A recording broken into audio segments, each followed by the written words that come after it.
Welcome back to another episode of Infidelity Tales Lab. We're thankful for your continued viewership. Before we begin, tell us, where in the world are you watching from? We love knowing our global reach. Now, let's dive into today's story. Chapter 1. Shattered Glass. Titus Mercer never considered himself an extraordinary man. At 42, he had built a respectable life through sheer tenacity, a successful construction company, a sprawling home in the Pennsylvania countryside, and what he'd always believed was a loving family. His hands, calloused and weathered from years of labor before he moved into management, still carried the strength of someone who understood the value of building things to last. The call came on a Tuesday afternoon while he was inspecting a new development site. Raindrops pelted his hard hat as the foreman's voice faded into white noise and his phone vibrated in his pocket. Unknown number. Mr. Mercer? This is Riverview Memorial Hospital. Your daughter Natalie has been in an accident. The world tilted on its axis. Titus remembered little of the drive to the hospital, just fragments of panicked thoughts and the rhythmic slap of windshield wipers fighting against the downpour. By the time he skidded into the emergency entrance, his white button-down was soaked through, clinging to his broad shoulders. Family of Natalie Mercer? A nurse called as he approached the desk. His voice cracked. I'm her father. The hospital corridors stretched endlessly as the nurse led him to the ICU.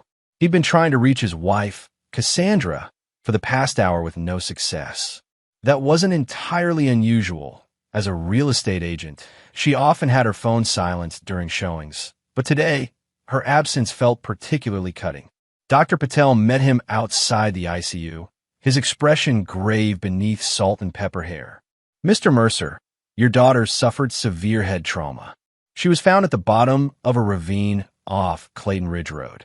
Her car appears to have veered off the road and rolled several times before coming to rest nearly 50 feet down. But she's alive. The words felt foreign in Titus's mouth.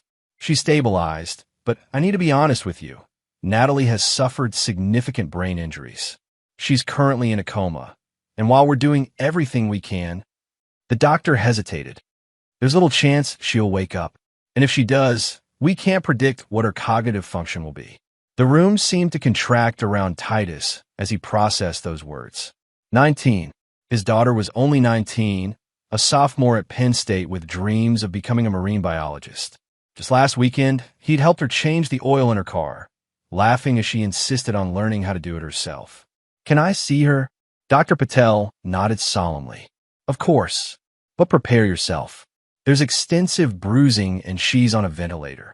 Natalie's room was a symphony of mechanical beeps and hisses.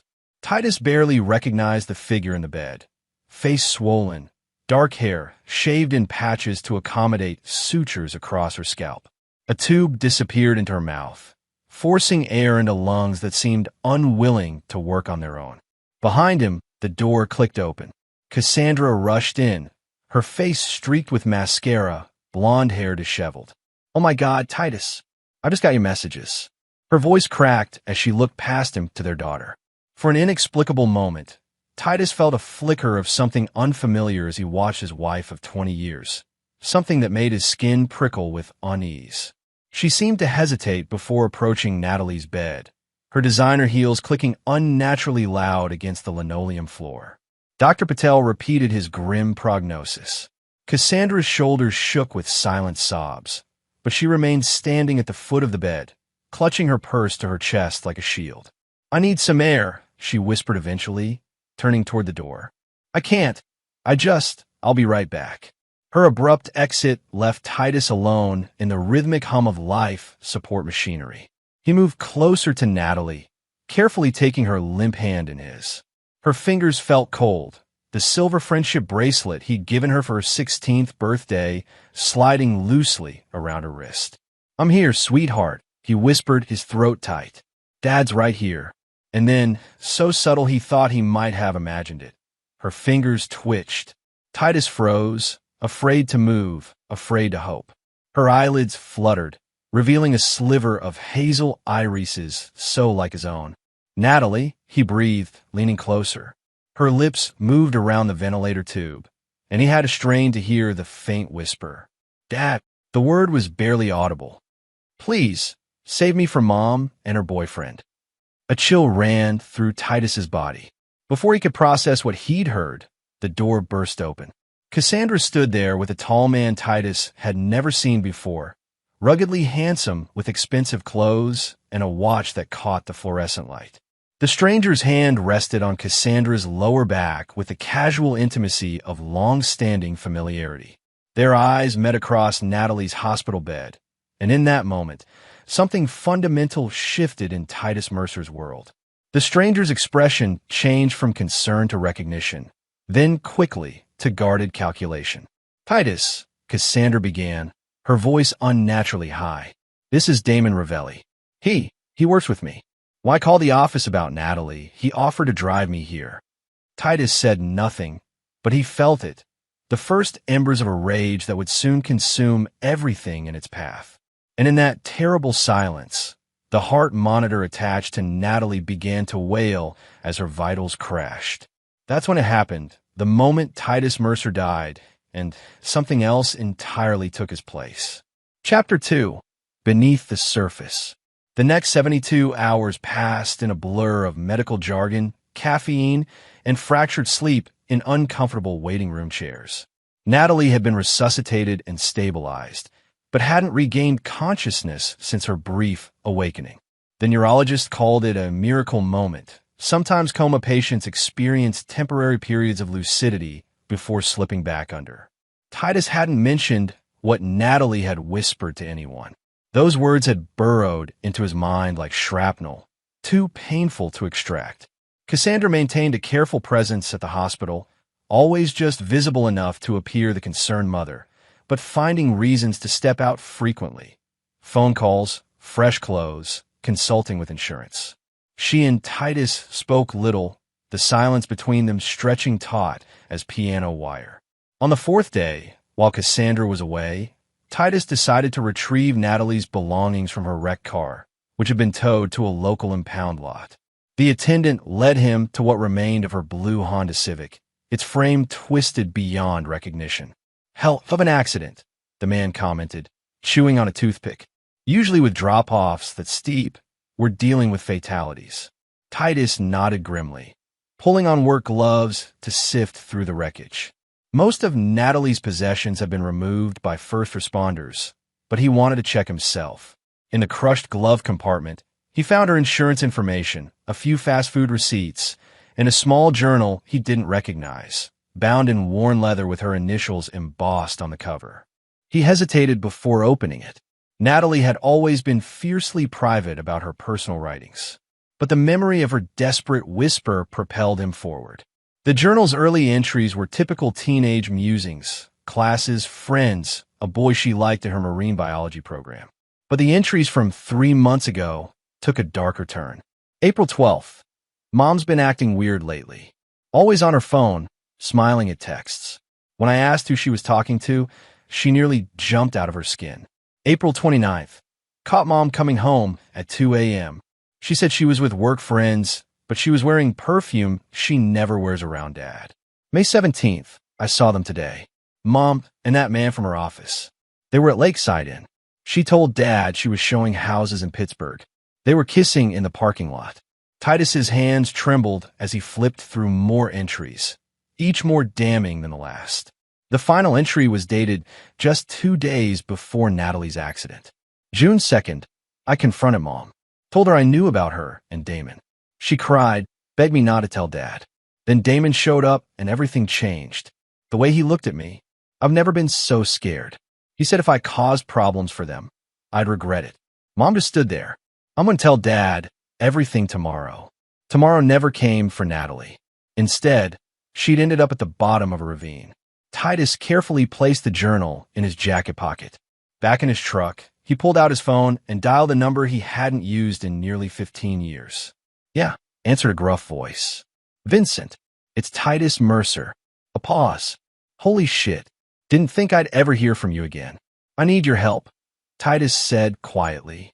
Like the old days, before building his legitimate construction business, Titus had worked for Vincent Costello, a man whose building projects often served as fronts for less savory enterprises. They parted ways when Titus decided to go straight after Natalie was born. "What kind of help we talking about?" Vincent asked cautiously.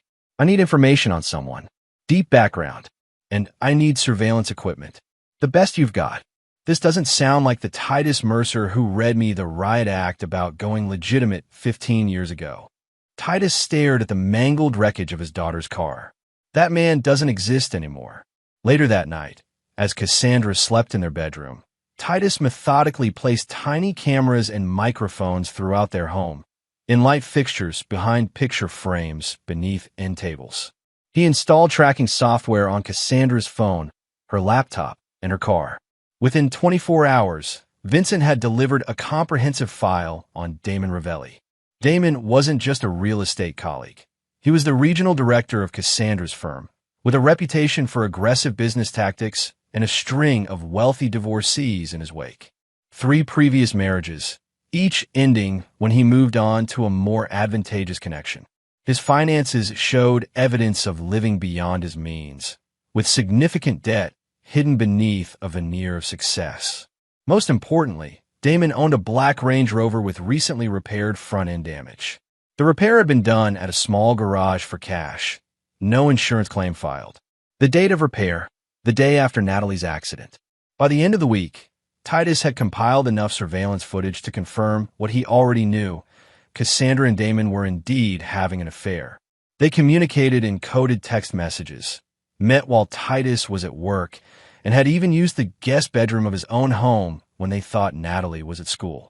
But the most damning evidence came from a conversation captured in Cassandra's car 3 days after Natalie's accident. She remembered Damon. She tried to tell him, "That's impossible. She was unconscious when we left her." The doctor said sometimes coma patients have moments of awareness. What if she wakes up and tells Titus everything? She won't wake up. The doctor said so himself. And if by some miracle she does, it'll be her word against ours. A brain-damaged teenager making wild accusations. Who would believe her? "I never wanted this. You said you were just going to scare her. She was going to ruin everything. Our plans, our future. She gave us no choice." Titus listened to the recording 3 times, each replay crystallizing his resolve. They had run his daughter off the road and left her to die. And now they were sleeping under his roof, spending his money, waiting for him to comfort Cassandra in her grief while they planned their future together. That night, as he sat beside Natalie's hospital bed, watching the mechanical rise and fall of her chest, Titus made his decision. There would be no police, no courts, no chance for them to twist the narrative. Instead, there would be justice, cold, precise, and without mercy. He leaned forward and whispered in his daughter's ear, "I heard you, sweetheart, and I'm going to save you. I promise." Chapter 3. The Architect of Pain. The next morning, Titus called his company's operations manager and arranged an extended leave of absence. "Family emergency," he explained. "Could be weeks, maybe longer." He transferred project oversight responsibilities and authorized his second-in-command to handle all financial decisions in his absence. Next, he visited his lawyer under the guise of updating his will in light of Natalie's condition. While there, he quietly transferred most of his liquid assets to new accounts under a holding company Vincent had helped him establish. He made no changes to his actual will. That would come later when the time was right. At home, he maintained a facade of grim determination focused solely on Natalie's recovery. Cassandra seemed relieved by his emotional distance, interpreting it as shock rather than calculated restraint. "The doctors are suggesting we look into long-term care facilities," she mentioned over a dinner she'd barely touched. "Just in case." Titus set down his fork. "In case what, Cassandra?" She shifted uncomfortably. "In case she doesn't wake up soon." Dr. Patel said, "We need to be realistic about our prospects. My daughter will receive the best care possible for as long as it takes," he replied evenly. "I've already arranged for a private specialist from Johns Hopkins to consult on her case." This was news to Cassandra, whose smile faltered. "Oh, I didn't realize. That must be expensive. Does the cost of our daughter's life concern you?" "Of course not," She backpedaled quickly. I just meant, with you taking time off work. Money isn't an issue. His voice was ice. We have savings. The savings she thought they had, anyway. In reality, Titus had been systematically reallocating their joint assets, leaving just enough in their accounts to avoid suspicion. The substantial emergency fund Cassandra believed they maintained had already been moved into accounts she couldn't access. That night, he followed her to what had become a regular rendezvous, an upscale apartment complex on the other side of town. From his parked car down the street, he watched through binoculars as she entered a ground floor unit. Property records showed the apartment belonged to one of Damon's shell companies. While they were occupied, Titus used the key he had made to enter Damon's actual residence, a modernist glass and steel structure overlooking the river. He moved methodically through the house, placing surveillance devices identical to those in his own home. In Damon's home office, he found a locked cabinet that yielded easily to the picks Vincent had supplied. Inside was a treasure trove, offshore account information, evidence of tax evasion, and most significantly, a folder labeled Acquisition Strategy, Mercer Construction. The documentation revealed a plan dating back 8 months, detailing how Damon had targeted Cassandra specifically to gain leverage over Titus's company, which owned valuable land parcels Damon's development group coveted. Titus photographed everything before carefully replacing it exactly as he'd found it. By the time he left, Damon's home was wired for round-the-clock surveillance, and Titus had enough information to destroy him financially. But that would be too simple, too clean. What he had in mind would hurt much more. The following week brought a breakthrough in Natalie's condition. Her brain activity had increased, and doctors were cautiously optimistic about reducing her sedation to see if she might regain consciousness. Titus arranged for a private security guard to be stationed outside her room at all times, with explicit instructions that Cassandra and Damon were never to be left alone with her. Don't you think that's excessive? Cassandra asked when she noticed the guard. Who would want to hurt Natalie? Titus gave her a long, measured look. I'm not taking any chances with her safety. Not after everything that's happened. Fear flickered across Cassandra's face, the first indication that she suspected he might know more than he was letting on. Good. He wanted her afraid. Fear was just the beginning of what she deserved. With Natalie's security ensured, Titus moved to the next phase of his plan. He contacted Damon directly, suggesting a meeting to discuss mutual business interests. The call caught Damon off guard, but his ambition overrode his caution. They arranged to meet at a restaurant owned by an associate of Vincent's, a place where privacy was guaranteed and surveillance footage could conveniently malfunction if necessary. Damon arrived 15 minutes late, his confidence palpable as he slid into the booth across from Titus. I was surprised to hear from you, he said, adjusting his designer tie. Cassandra mentioned you've been preoccupied with Natalie's situation. A father's responsibility never ends, Titus replied calmly. But life goes on, doesn't it? Business continues.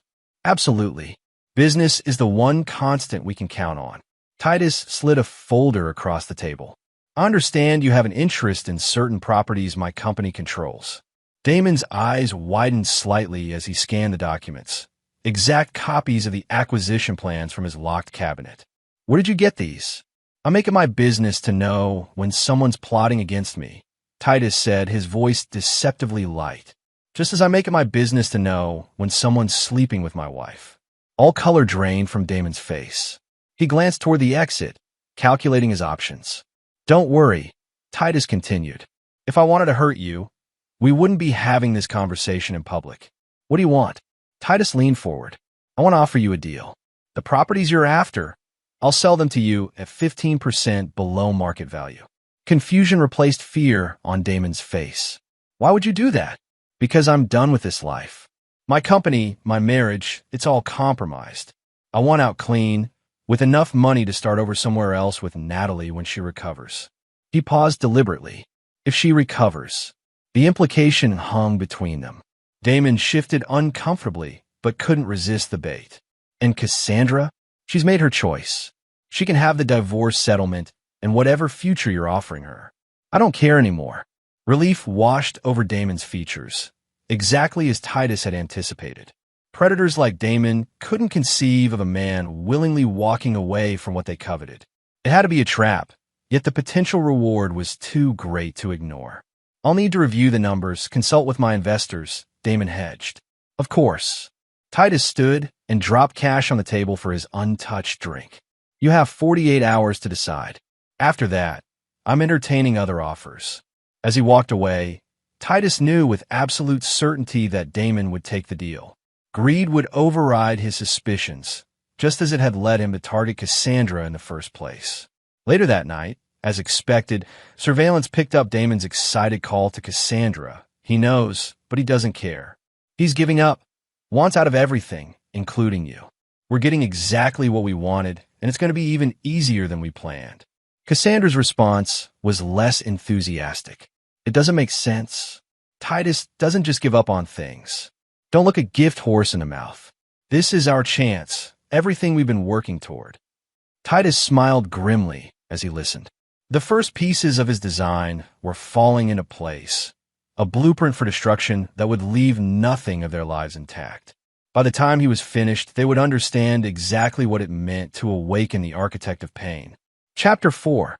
The Hollow Men. Titus established a routine that became familiar to the hospital staff, arriving at dawn, sitting with Natalie until evening, then leaving reluctantly at the nurse's insistence. What no one realized was how he spent those nighttime hours away from his daughter's bedside. In a warehouse owned by his construction company, Titus had created a command center. Multiple monitors displayed surveillance feeds from his home, Damon's residence, their offices, and their vehicles. Detailed timelines covered one wall, tracking their movements, communications, and plans. Another wall held financial records, property documents, and personal information on everyone in their orbit. Vincent visited occasionally, bringing equipment or information, each time leaving with a growing concern for his old friend's state of mind. This isn't just about revenge anymore, is it? Vincent asked one night, watching Titus methodically sort through Damon's banking records. It was never just about revenge, Titus replied without looking up. It's about justice, and justice requires precision. The deal for the properties progressed quickly. Damon, eager to capitalize on Titus's apparent surrender, had arranged financing within 36 hours. Documents were drawn up for the sale of 3 key parcels of land, the cornerstones of a major development that would reshape the downtown riverfront area. What Damon didn't know was that those properties carried hidden liabilities. Titus had spent the past week fabricating evidence of soil contamination, creating falsified environmental reports showing dangerous levels of industrial chemicals requiring millions in remediation. The documentation looked impeccable, backed by soil samples that would indeed test positive when Damon inevitably ordered his own analysis after the purchase. Simultaneously, Titus had been cultivating a relationship with Preston Hargrove, Damon's primary financial backer. A cautious man with old money and older principles, Preston had been hesitant about investing in Damon's latest venture. Titus arranged a chance meeting at their shared golf club, carefully steering the conversation toward local development. I heard you're backing Ravelli on the riverfront project, Titus mentioned casually as they approached the 9th hole. Bold move. Preston frowned. You know about that? I thought your company controlled those parcels. Not for much longer. Titus's drive sailed down the fairway, selling them to Damon at a discount. A discount. Preston's suspicion was evident. Why would you do that? Personal reasons. Titus shrugged. Let's just say I'm motivated to disentangle certain aspects of my life. Heard about your daughter. Terrible thing. Preston's eyes narrowed slightly. Damon mentioned he's been supporting your wife through it all. Seems involved. I'm sure he has, Titus replied neutrally. Preston was silent for a moment, then, forgive my bluntness, but something doesn't add up here. You're one of the shrewdest businessmen I know. You wouldn't sell prime real estate at a loss without a compelling reason. Perhaps I have one. Titus met his gaze steadily. But it's not what you're thinking. Those properties are worth exactly what I'm selling them for. No more, no less. The deliberate ambiguity had the intended effect. By the time they finished their round, Preston was visibly uneasy about his investment. Titus knew the seed of doubt had been planted. Preston would start looking more closely at Damon's proposal, asking harder questions, demanding greater transparency. That evening, surveillance captured an increasingly agitated Damon on the phone with Preston, defending the investment opportunity and promising additional documentation to address unfounded concerns. Phase 1 was working perfectly. Pressure applied in just the right places would eventually reveal the structural weaknesses in Damon's carefully constructed facade. Meanwhile, Cassandra had grown increasingly nervous about Titus's apparent detachment. He maintained a cold civility at home, speaking to her only when necessary, mostly about Natalie's condition. His indifference confused her.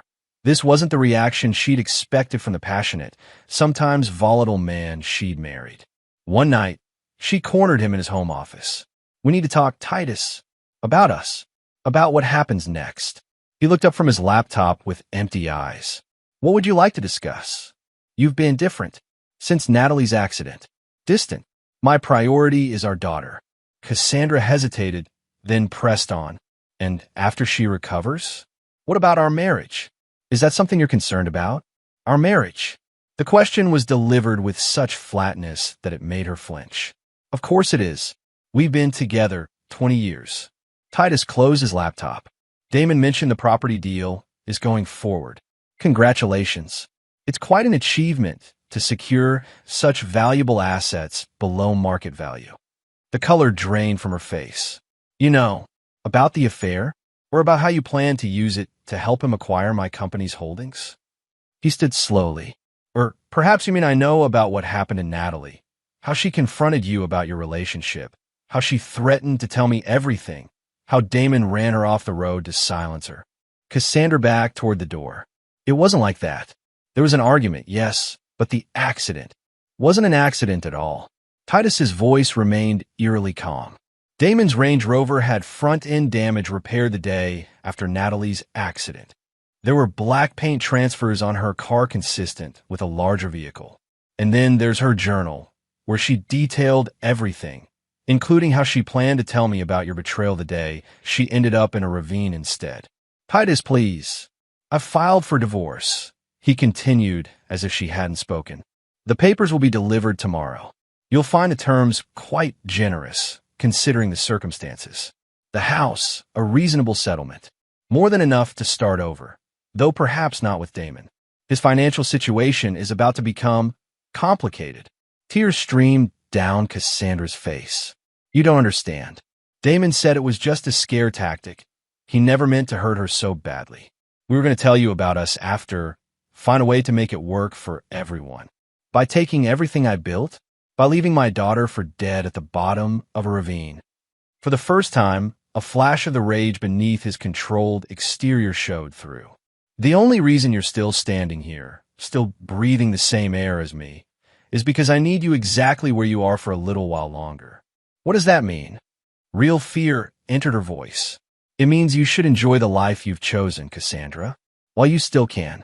She fled the room, and within minutes, surveillance showed her frantically calling Damon, who instructed her to pack essentials and come to his apartment immediately. Titus smiled faintly. Everything was proceeding according to design. Let them run. Let them hide together, consolidating their betrayal in one convenient location. It only made his work easier. 2 days later, as Titus sat beside Natalie, her fingers twitched.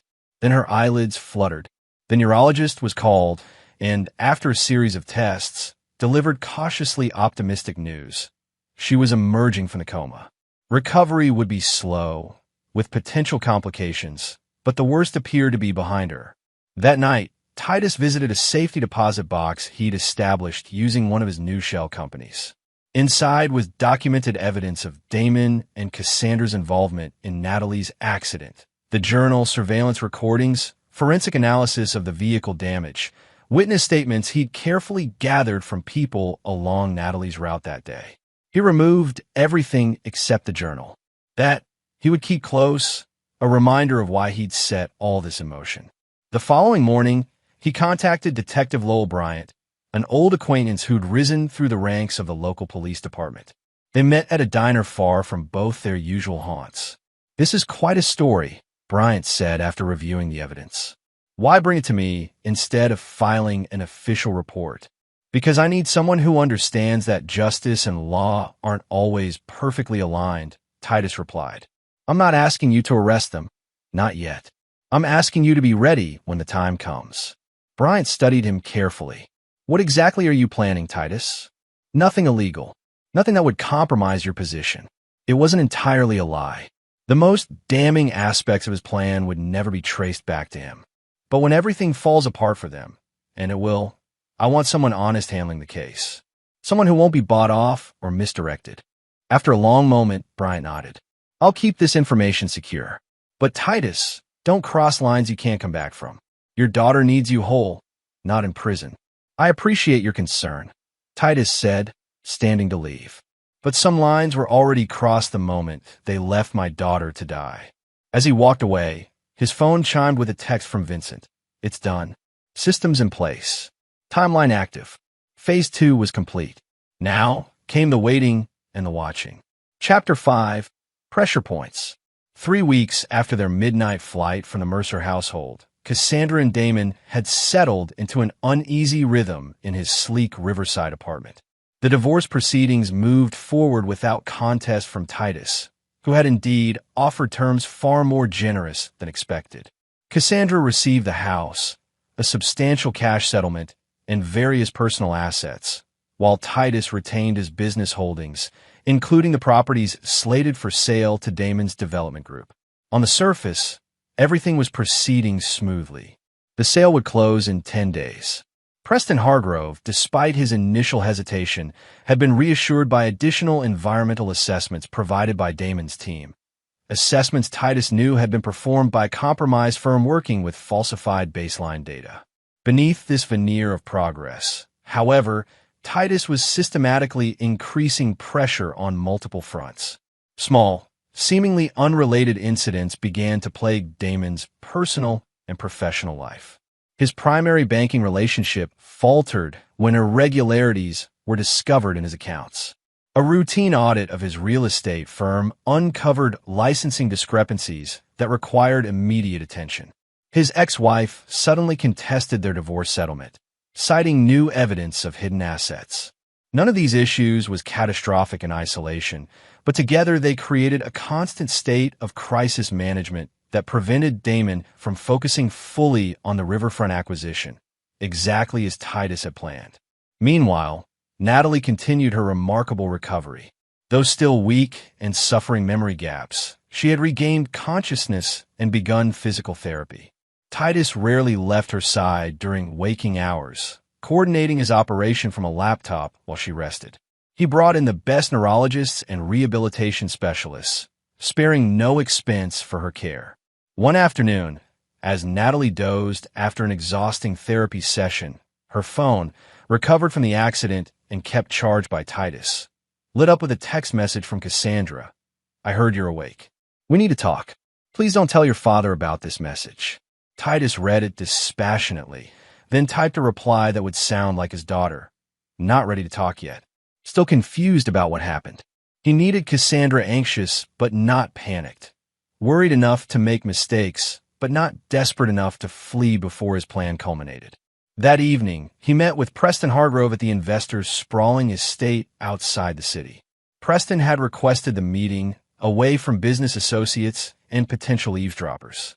I've been doing some digging, Preston said as they walked through his meticulously maintained gardens. About Damon. About the accident involving your daughter. His expression was grave. There are troubling inconsistencies in the timing of events. Titus said nothing, letting the silence draw more from Preston.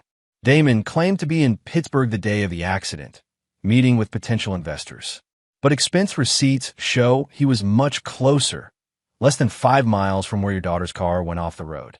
Preston stopped walking. I don't like being lied to, Titus. And I don't do business with people who harm children. What are you suggesting? I'm pulling my backing from the Riverfront project. Quietly, for now. I've told Damon I need to review final assessments before releasing funds, but the truth is, I won't be releasing them at all. Preston's eyes narrowed. What I can't figure out is your angle. If you suspect what I suspect, why sell to him at all? Why not go to the police? Titus considered his words carefully. Preston was more perceptive than he'd anticipated, which presented both risk and opportunity. Evidence and justice aren't always perfectly aligned, he finally said. Sometimes the system protects the wrong people. Sometimes other measures are necessary. Understanding dawned on Preston's face. You're setting him up. I'm ensuring he receives exactly what he deserves. Titus met his gaze steadily. Nothing more, nothing less. After a moment, Preston nodded slowly. The Riverfront project is dead without my backing. Damon doesn't know it yet, but he's lost everything he was counting on. And your investment? I'll survive the loss. Some things are more important than money. Preston extended his hand. For what it's worth, Titus, I believe you're doing what any father would do in your position. Titus accepted the handshake. Be careful, Preston. Damon will be desperate when he realizes what's happening. Desperate men are unpredictable. I can handle Damon Ravelli, Preston assured him. My concern is for you. Whatever you're planning, don't lose yourself in it. Vengeance has a way of consuming those who seek it. This isn't vengeance, Titus replied quietly. It's reckoning. When Titus returned to the hospital that night, he found Natalie awake and more lucid than she'd been since emerging from a coma. She clutched his hand as he sat beside her bed. Dad? She whispered, her voice still weak. I remember parts of what happened. You don't need to talk about it now, he said gently. Rest. She shook her head stubbornly. Need to tell you. Mom and that man, Damon, they were having an affair. I found out, confronted her. Then I saw his car following me on Clayton Ridge Road. He drove up behind me, so close. I was scared, tried to speed up. Then he hit me from behind. I remember spinning, screaming, then nothing. Titus fought to maintain his composure. I know, sweetheart. I found your journal. Tears filled her eyes. Mom just watched it happen. She was in the passenger seat. She didn't try to stop him. This was new information, more damning than even Titus had realized.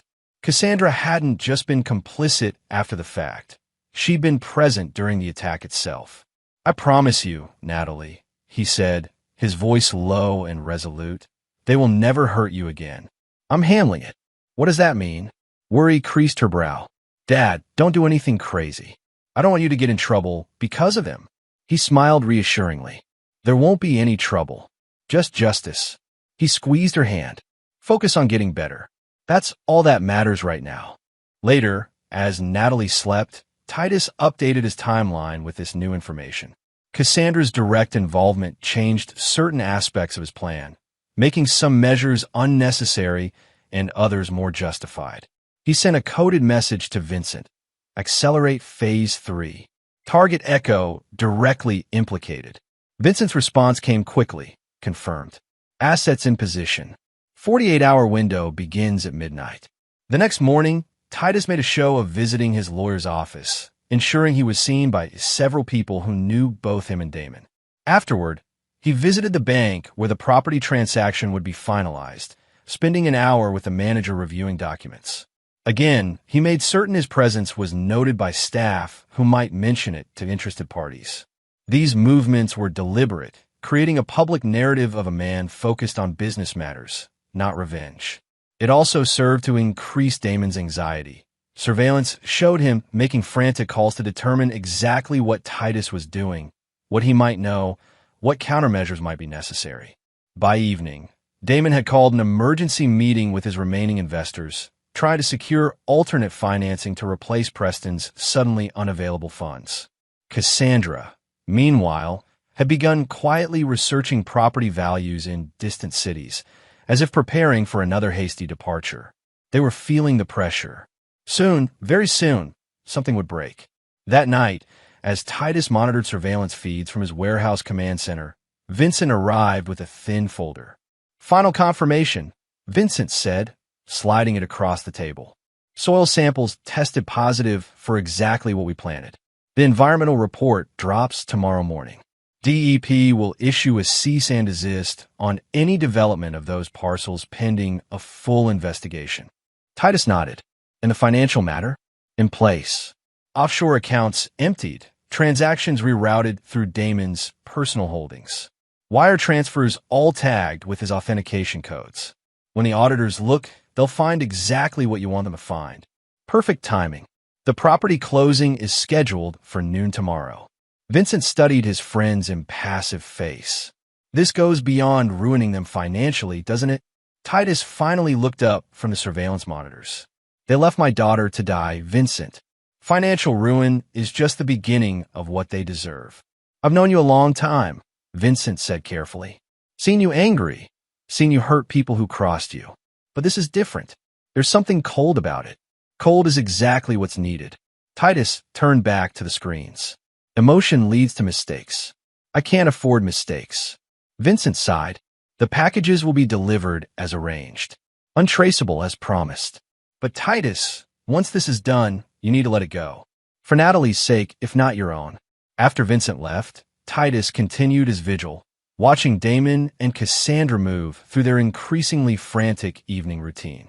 They argued, made desperate phone calls, drank too much, argued again. Their world was already crumbling, and they didn't even realize the full extent of what was coming. Tomorrow would change everything. The carefully constructed dominoes were all in place, ready to fall in a cascade of destruction that would leave nothing of their lives intact. Titus closed his eyes briefly, allowing himself a moment of grim satisfaction. Then he returned to his preparations. The architect's work was nearly complete. Chapter 6. The Closing. The morning of the property closing dawned with a clarity that seemed almost purposeful.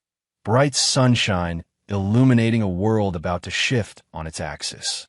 Titus dressed carefully in his best suit, the picture of a successful businessman concluding an important transaction. At the hospital, he spent an hour with Natalie, whose improvement continued to impress her doctors. She'd begun asking more questions about what would happen to her mother and Damon, expressing concern about potential legal consequences. Let me worry about that, Titus assured her. Today's a big day for the business. Once it's done, I'll explain everything. Before leaving, he confirmed with the private security team that protocols remained in place. No visitors except approved medical personnel and himself. He'd maintained this restriction despite Cassandra's increasingly desperate attempts to see Natalie, claiming maternal rights and threatening legal action. At 11, Titus arrived at Bergen National Bank, where the closing was scheduled. Damon was already there, looking haggard but masking it beneath forced confidence. Cassandra sat beside him, elegant in a blue dress that Titus recognized. He'd bought it for their anniversary the previous year. Titus, Damon extended his hand, which Titus ignored. We're all set on our end, just waiting on final wire confirmation from our backers. Of course, Titus replied mildly, knowing the confirmation would never come. Preston had officially withdrawn all financial support the previous day, leaving Damon scrambling for replacement funding that didn't exist. The bank's conference room filled with various representatives, attorneys, title company officials, bank officers. Cassandra avoided Titus's gaze, focusing intently on her phone as if expecting an urgent message. At 11:45, Damon's phone rang. He stepped out to take the call, returning moments later with a sheen of perspiration on his forehead. We need to delay by an hour, he announced. Minor wire transfer issue. The bank officer frowned. The room is only reserved until 1. We have another closing scheduled after yours. It won't take that long, Damon insisted. Just a technical glitch at our lender's end. Titus checked his watch. I have another appointment at 2. Perhaps we should reschedule for tomorrow if your financing isn't in order. Panic flashed across Damon's face. No, the funds are committed. It's just a timing issue. As they argued logistics, Cassandra's phone chimed with a news alert. She gasped audibly, drawing everyone's attention. What is it? Damon demanded. She turned the phone toward him, showing a breaking news headline. Major environmental contamination discovered at proposed riverfront development site. The color drained from Damon's face as he read further. This is impossible. We had the sites tested repeatedly. Perhaps not thoroughly enough, Titus suggested. Industrial contamination can be tricky, often concentrated in specific areas that might be missed by standard sampling. The bank officer cleared his throat. In light of this development, I'm afraid we'll need to postpone this transaction pending further investigation. Environmental liabilities of this nature would significantly impact the property valuation and potential usage permissions. Damon's phone rang again, his attorney, calling about the news. As he stepped out to take the call, Cassandra finally met Titus's gaze. "You did this," she whispered, low enough that only he could hear. "Somehow you did this." Titus merely smiled, a cold expression that never reached his eyes. "I'm merely selling property at fair market value," which, considering the newly discovered contamination, appears to be considerably less than previously thought. Before she could respond, the conference room door burst open. Two men in suits entered, flanking a stern-faced woman who flashed a federal badge. "Damon Ravelli?" she asked, looking around the room. "He stepped out to take a call," the bank officer replied, confused. "You should be right back." "And Cassandra Mercer?" Cassandra froze. "That's me. What is this about?" "I'm Special Agent Diana Frost with the Financial Crimes Division. We have a warrant for Mr. Ravelli's arrest on charges of wire fraud, money laundering, and tax evasion." She turned to Cassandra. "We also have some questions for you regarding certain transactions through offshore accounts bearing your digital signature." Panic bloomed across Cassandra's face. "There must be some mistake. I don't have offshore accounts. According to our records, you're a co-signer on accounts in the Cayman Islands and Liechtenstein, through which approximately $12 million has been funneled over the past 8 months. Agent Frost consulted her tablet. "Most recently, a transfer of $2.4 million yesterday afternoon, authorized with your credentials." "That's not possible." Cassandra looked wildly around the room, her gaze finally settling on Titus, who watched the proceedings with apparent surprise that didn't quite mask the satisfaction beneath. At that moment, Damon returned, stopping short at the sight of the federal agents. "What's going on here?" "Mr. Ravelli, you're under arrest," Agent Frost began, nodding to her colleagues who moved toward him. "You have the right to remain silent." What followed was controlled chaos. Damon shouting about a setup, Cassandra tearfully proclaiming her ignorance of any financial crimes, bank officials hurriedly clearing the room of other personnel. Throughout it all, Titus remained seated, the eye of the storm, watching as the first major phase of his plan unfolded exactly as designed. The falsified financial evidence he'd arranged through Vincent's connections was flawless, digital trails leading directly to Damon and Cassandra, implicating them in a complex scheme of fraud and money laundering that had never actually occurred. By the time Damon was handcuffed and led from the room, with Cassandra following for questioning, the property closing was officially canceled. Titus gathered his documents calmly, nodding politely to the flustered bank officials as he departed. Outside, he paused to watch as Damon was placed in an unmarked federal vehicle. Their eyes met briefly through the window, Damon's filled with rage and bewilderment, Titus's cold and implacable. But this was merely the beginning.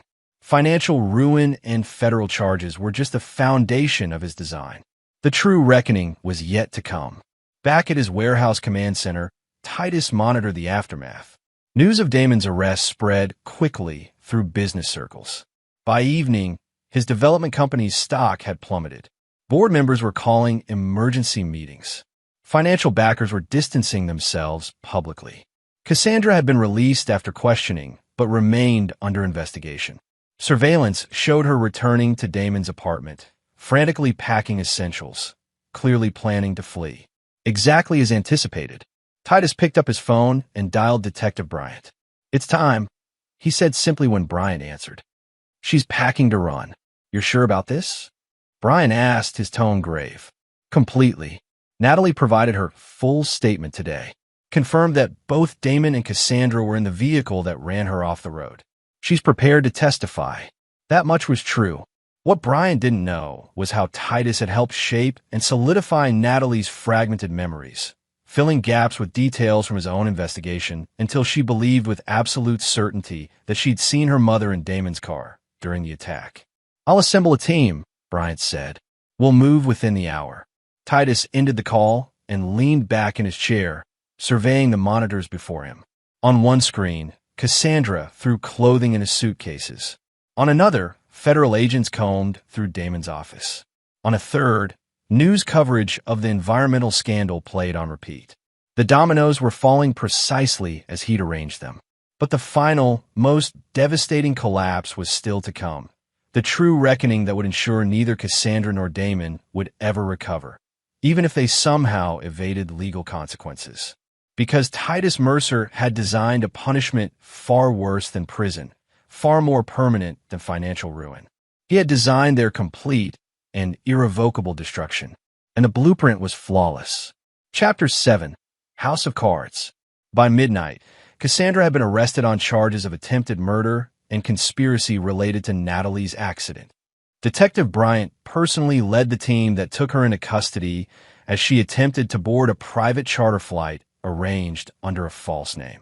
Her tearful protests of innocence fell on deaf ears as Bryant recited the evidence against her, including Natalie's statement and forensic data linking Damon's vehicle to the scene. Damon, already in federal custody on the financial charges, was served with additional warrants related to the attempted murder. His high-priced attorney, summoned from New York at exorbitant after-hours rates, looked increasingly grim as the evidence mounted. Titus followed these developments through his police contacts and news reports, maintaining physical distance while orchestrating each devastating revelation. To the outside world, he appeared solely focused on Natalie's recovery, spending every day at the hospital as she grew stronger.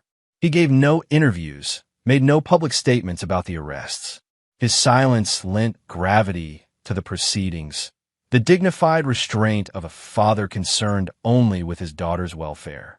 5 days after the arrests, Preston Hargrove visited Titus at the hospital. They spoke quietly in the cafeteria while Natalie underwent physical therapy.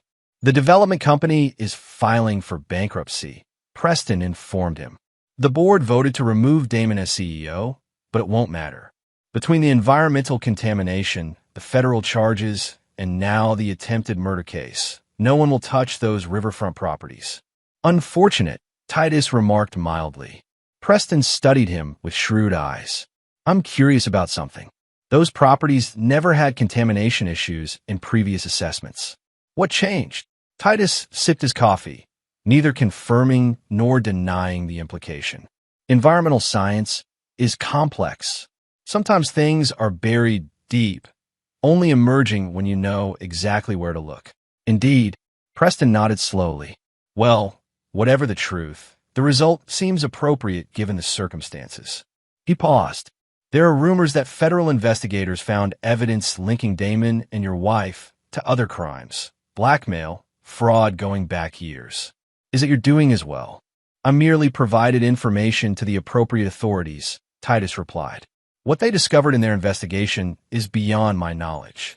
This wasn't entirely true. Through Vincent's connections, Titus had arranged for federal agents to find evidence of previous criminal activities, some real, uncovered through extensive background research, others fabricated so convincingly they would withstand scrutiny. Preston seemed satisfied with this answer. Their preliminary hearing is scheduled for next week. Bail has been denied for both of them, given the flight risk. He hesitated. I understand your need for justice, Titus. But at some point, this has to end. For your sake, and for Natalie's. It ends when they've paid fully for what they did, Titus said, his voice hardening slightly. Not before. That afternoon, after Preston left, Titus received a call from an unknown number. He stepped in the hospital hallway to answer it. Mr. Mercer, a woman's voice, cultured and precise. My name is Eleanor Ravelli. I believe you know my son, Damon. Titus's grip tightened on the phone. Damon's mother, a formidable figure he'd researched extensively. Wealthy in her own right, with political connections and a reputation for protecting her family at all costs. Mrs. Ravelli, what can I do for you? You can stop this vindictive crusade against my son, she said coldly. Whatever grievances you have, there are more civilized ways to resolve them. Your son ran my daughter off the road and left her to die. Titus replied evenly. There's nothing civilized about that. Allegations without merit. Damon has explained everything. Your wife's affair, your financial troubles, your desperate attempt to frame him rather than accept the failure of your marriage and business. Her tone was dismissive. I've engaged the best criminal defense team on the East Coast. This charade will collapse under proper scrutiny.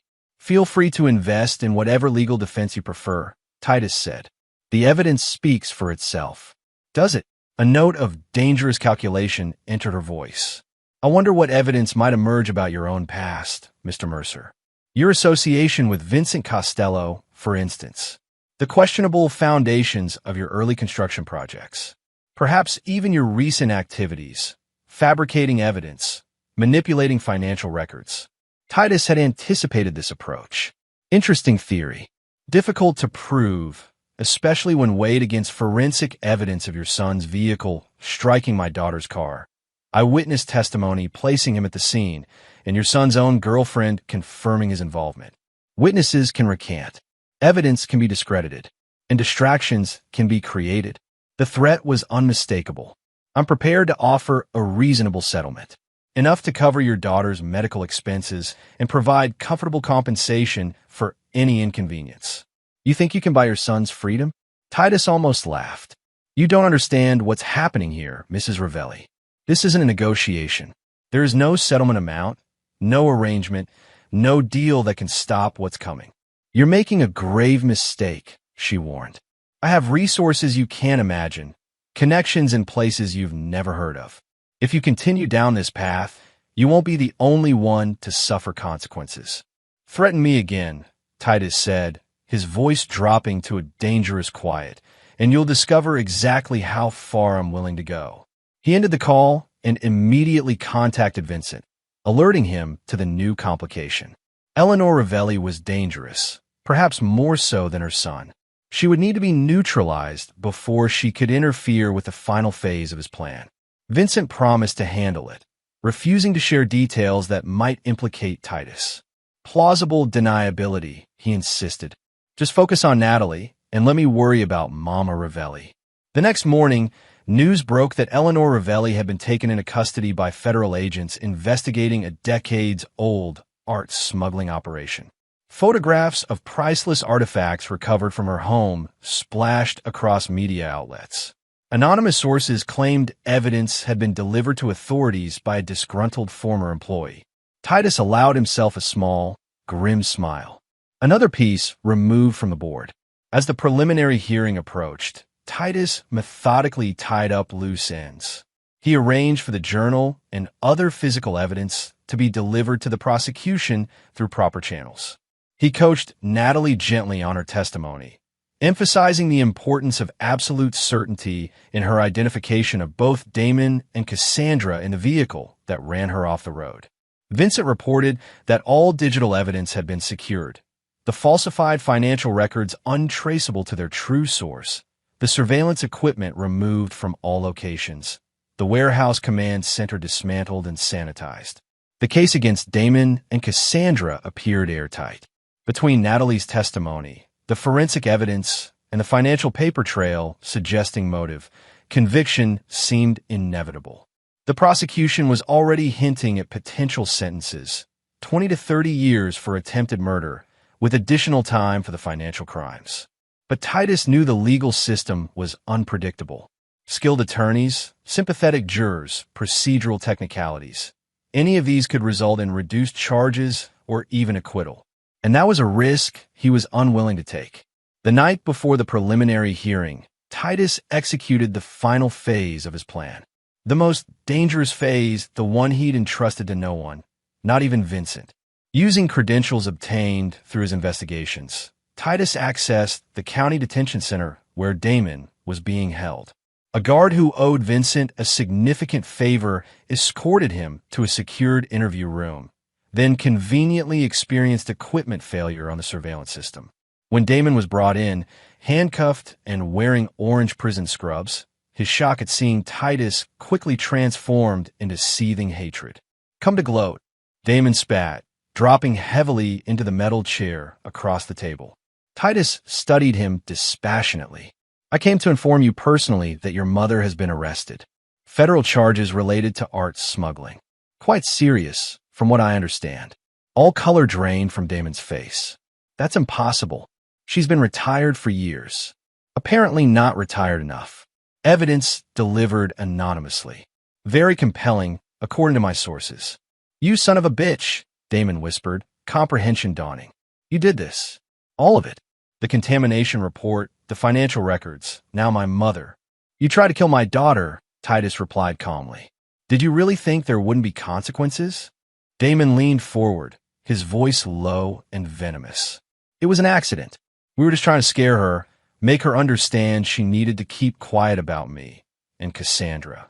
I never meant to run her off the road. Yet you did. And when you saw what happened, you left her there to die." "We panicked," Damon hissed. "I checked her pulse. She was alive. I called 911 anonymously once we were away from the scene." "After ensuring your own safety first," Titus observed coldly. "After making sure there were no witnesses to connect you to what happened." Damon slumped back in his chair. "What do you want from me? A confession? Fine. I admit it. I ran her off the road. It was stupid and desperate, and I've ruined my life over it. Are you satisfied now?" "Not yet." Titus placed a small recorder on the table, its red light blinking. "But I'm getting there." Damon stared at the device, then back at Titus, understanding the implications. "You recorded my confession. To what end?"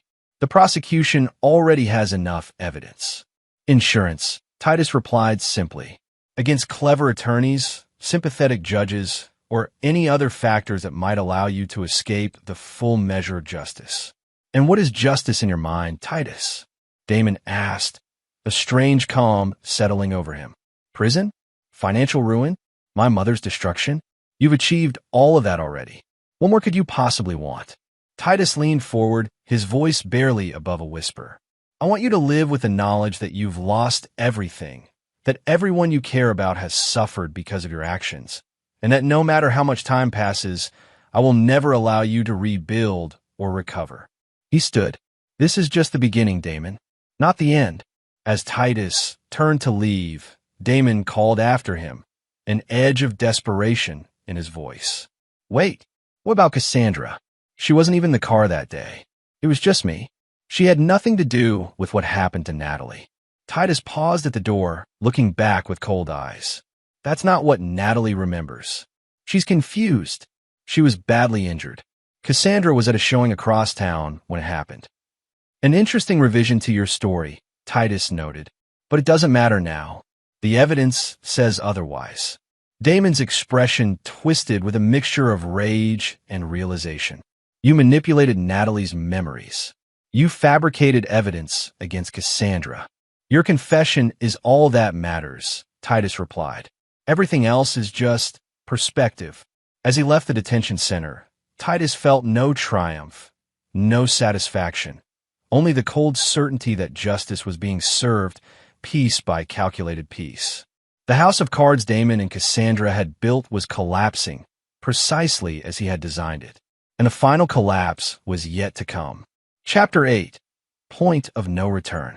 The recording of Damon's confession, including his claim that Cassandra wasn't present during the attack on Natalie, found its way to the prosecution the morning of the preliminary hearing. This new evidence created immediate complications. The prosecution requested a delay to reconcile the conflicting accounts, while defense attorneys for both Damon and Cassandra pounced on the discrepancy as evidence of a flawed investigation. Chaos erupted in the courtroom. Cassandra sobbed openly at Damon's apparent exoneration of her involvement. Her attorney immediately filed for dismissal of charges and release on bail, arguing that the entire case had been built on manipulated testimony and circumstantial evidence. In the gallery, Titus observed the proceedings with an expression of appropriate concern and confusion. Natalie sat beside him, still frail, but determined to face the people who had harmed her. When questioned by the judge about her identification of Cassandra in the vehicle, she became distressed and uncertain. "I thought I saw her, but everything happened so fast. The doctors said my memories might be affected by the trauma." This apparent weakness in the star witness's testimony, combined with Damon's confession clearing Cassandra, led the judge to grant bail for Cassandra pending further investigation. Damon, having confessed to the actual crime, remained in custody with his financial charges still intact. Outside the courthouse, reporters swarmed around Titus and Natalie. He shielded her from their questions, offering only a brief statement. We trust the justice system to determine the truth. Our focus remains on Natalie's recovery. But as they drove away, Titus's expression hardened. This development had been anticipated. In fact, it was an integral part of his design. Cassandra's temporary freedom was necessary for what came next.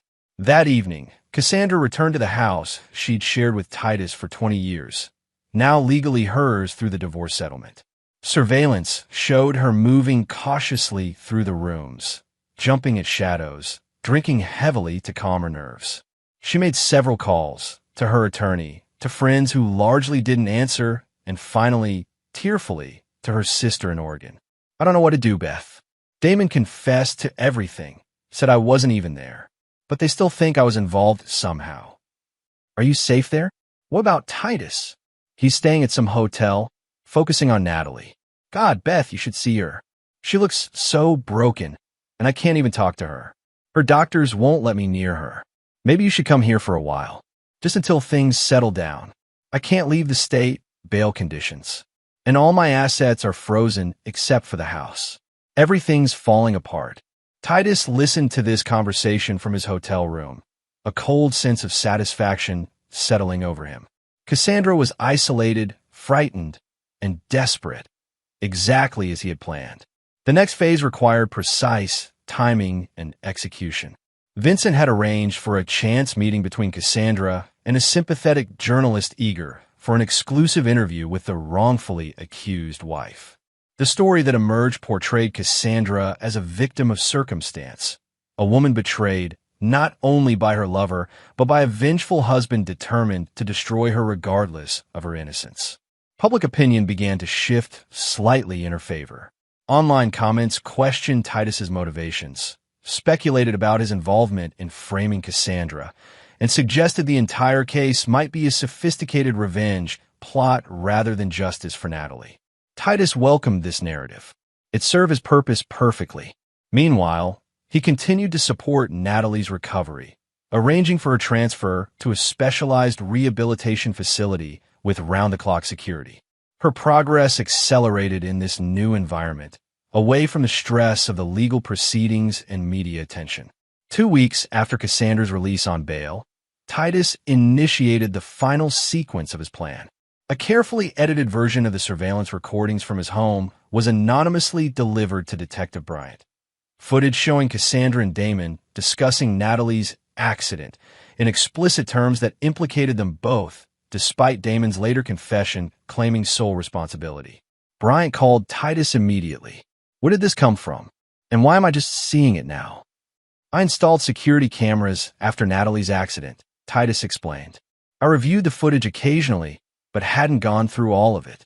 When I heard about Damon's confession clearing Cassandra, I decided to check more thoroughly." "This contradicts his confession," Bryant noted skeptically. "Why would he protect her now after they've both been arrested? Perhaps he still loves her. Or perhaps he believes taking full responsibility might result in leniency for himself." Titus paused. "Or maybe he's planning something more sinister." "What do you mean?"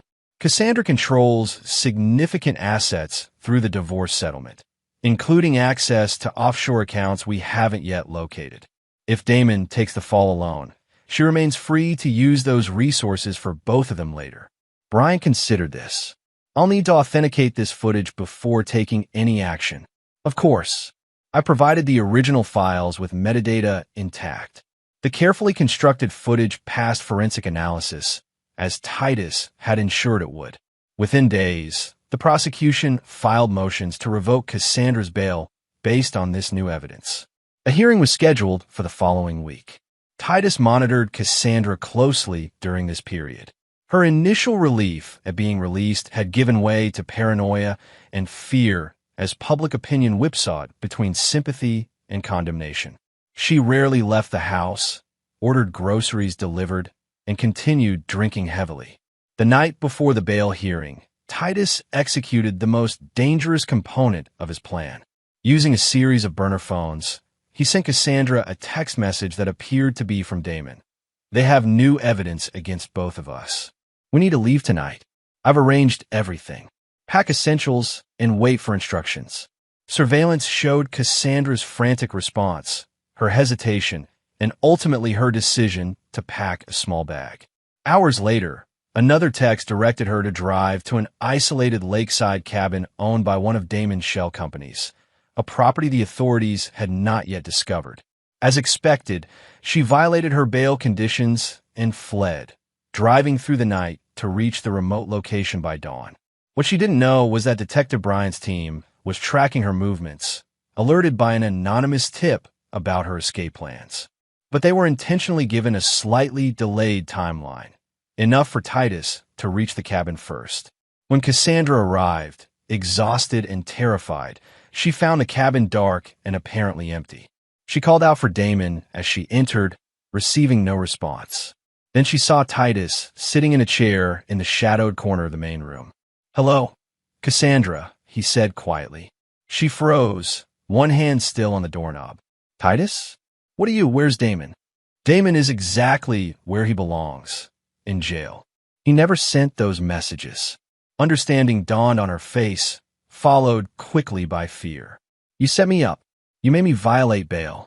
I merely presented an opportunity. You made the choice to run, just like you made the choice to betray me, to have an affair with Damon, to sit beside him while he ran our daughter off the road." "I wasn't there," she cried. "I swear to God, Titus, I wasn't in the car that day." The surveillance footage suggests otherwise. Her expression shifted from fear to confusion. "What footage?" "There was no footage. The recordings from our home. You and Damon discussing what happened. How you were both there, how you left Natalie to die." Titus stood slowly. "Very damning evidence." "That's impossible." Her voice shook. "We never had that conversation because I wasn't there." "Perhaps not physically," Titus conceded, "but you were complicit. You knew what Damon planned to do. You did nothing to stop him. And afterward, you helped him cover it up. In the eyes of the law, that makes you equally guilty." Cassandra backed toward the door. "You falsified evidence against me. You manipulated Natalie's memories. This whole thing has been a setup from the beginning. And yet here you are, fleeing justice, violating bail, proving your consciousness of guilt." He took a step toward her. "The authorities will be here within 20 minutes. I told them you might be armed and dangerous. Why are you doing this?" Tears streamed down her face. "I know I hurt you. The affair was wrong. But I never would have harmed Natalie. She's my daughter too. You stopped being her mother the moment you chose Damon over her safety." Titus's voice remained eerily calm. "Now you have a choice. Stay and face arrest for violating bail, which will almost certainly result in your being held until trial, where the fabricated evidence will ensure your conviction. Or," he gestured toward the back door, "there's a boat at the dock. Lake Michigan is just 50 yards that way. Canada is approximately 50 miles across the water." Hope flickered in her eyes, quickly replaced by suspicion. "Why would you give me an escape route? Perhaps I believe the justice system is too lenient for what you've done. Perhaps I prefer knowing you'll spend the rest of your life as a fugitive, always looking over your shoulder, never able to use your real name or contact anyone you love." He checked his watch. 17 minutes now. Decision time, Cassandra. She hesitated only briefly before bolting for the back door. Titus made no move to stop her. Through the window, he watched as she ran awkwardly down the dock in her inappropriate shoes and climbed into the small motorboat. Within moments, she was accelerating away from shore, heading out across the vast expanse of Lake Michigan. What she didn't know, what no one knew except Titus, was that the boat had been carefully modified. The fuel gauge showed a full tank, but in reality, it contained just enough gasoline to reach approximately 20 miles offshore. The radio had been disabled, the emergency beacon removed, and small, strategically placed holes had been drilled in the hull, patched with a compound designed to dissolve gradually in water. By the time authorities arrived at the cabin, finding only Titus waiting calmly on the porch, Cassandra was a distant speck on the horizon. "I tried to stop her," he explained to Detective Bryant. "She was hysterical, said she was meeting Damon, that they had it all planned. When I threatened to call you, she ran for the boat. I'm not a strong swimmer. I couldn't follow her into the water." Bryant surveyed the scene skeptically. "How did you know she'd be here?" "I've been monitoring her since her release. When I saw her packing intercepted texts about meeting Damon, I got worried. Followed her here, but arrived just minutes before you did.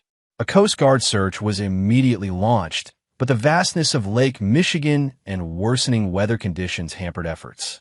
By nightfall, the search was expanded to include Canadian authorities, but hope of finding Cassandra diminished with each passing hour. 3 days later, debris from the boat was discovered floating approximately 30 miles offshore. Among the wreckage was Cassandra's purse containing her identification and a handwritten note that had been partially damaged by water. What remained legible appeared to be a confession of guilt and remorse, though key details were conveniently obscured by water damage. The official search was called off after a week. Cassandra Mercer was presumed dead, another victim of Lake Michigan's unpredictable and often deadly waters. Titus received the news with appropriate gravity, expressing regret that Natalie would never have the closure of seeing her mother face justice. Privately, he knew that justice had indeed been served, not by courts or prisons, but by his own precisely executed design. The path of destruction was complete. Damon Ravelli would spend decades in prison. Eleanor Ravelli faced her own legal battles, her reputation and fortune in ruins.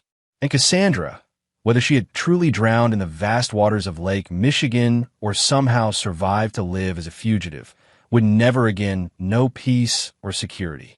Titus had promised his daughter he would save her from those who had harmed her, and in his own cold, meticulous way, he had fulfilled that promise.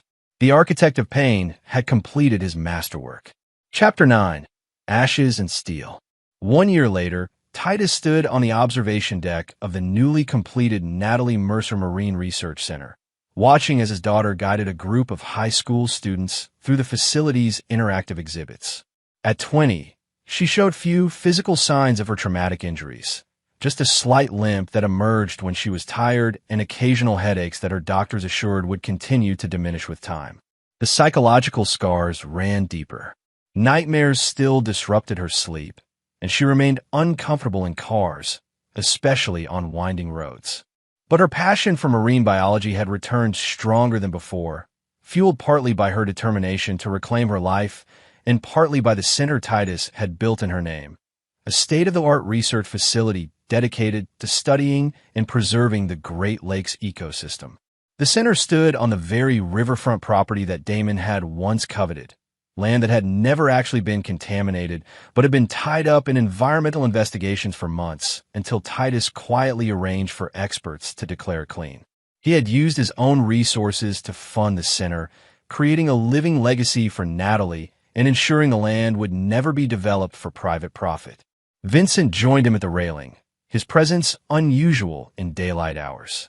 They had maintained a careful distance over the past year, meeting only occasionally and always discreetly. "Impressive place," Vincent commented, nodding toward the gleaming building with its sustainable design and panoramic views of the water. "Something good built from something terrible." Titus said nothing, his gaze fixed on Natalie as she enthusiastically explained a display on invasive species to the attentive students. "Any word?" he asked finally. Vincent understood the question. Nothing definitive. There was a possible sighting in a small fishing village in Newfoundland 3 months ago. Woman matching her description, working as a waitress. By the time my contact got there, she was gone. He paused. If it was her, she's living on borrowed time. No money, no identity, constantly moving. That's no life at all. It's more than she deserves, Titus replied coldly. Vincent studied his friend's profile. Damon's appeal was denied last week. He'll serve the full 30 years. I know. His mother pled guilty to reduced charges. Part of a deal to avoid trial. She'll lose most of her assets, serve maybe 5 years. Also insufficient, but acceptable. Vincent hesitated, then asked the question that had bothered him for months. The boat Titus, was it designed to sink quickly or slowly? Titus finally turned to face him. Does it matter? Either way, she's gone.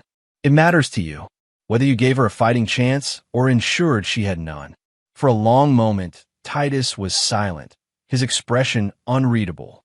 Then, the boat was designed to take on water gradually, approximately 20 miles offshore.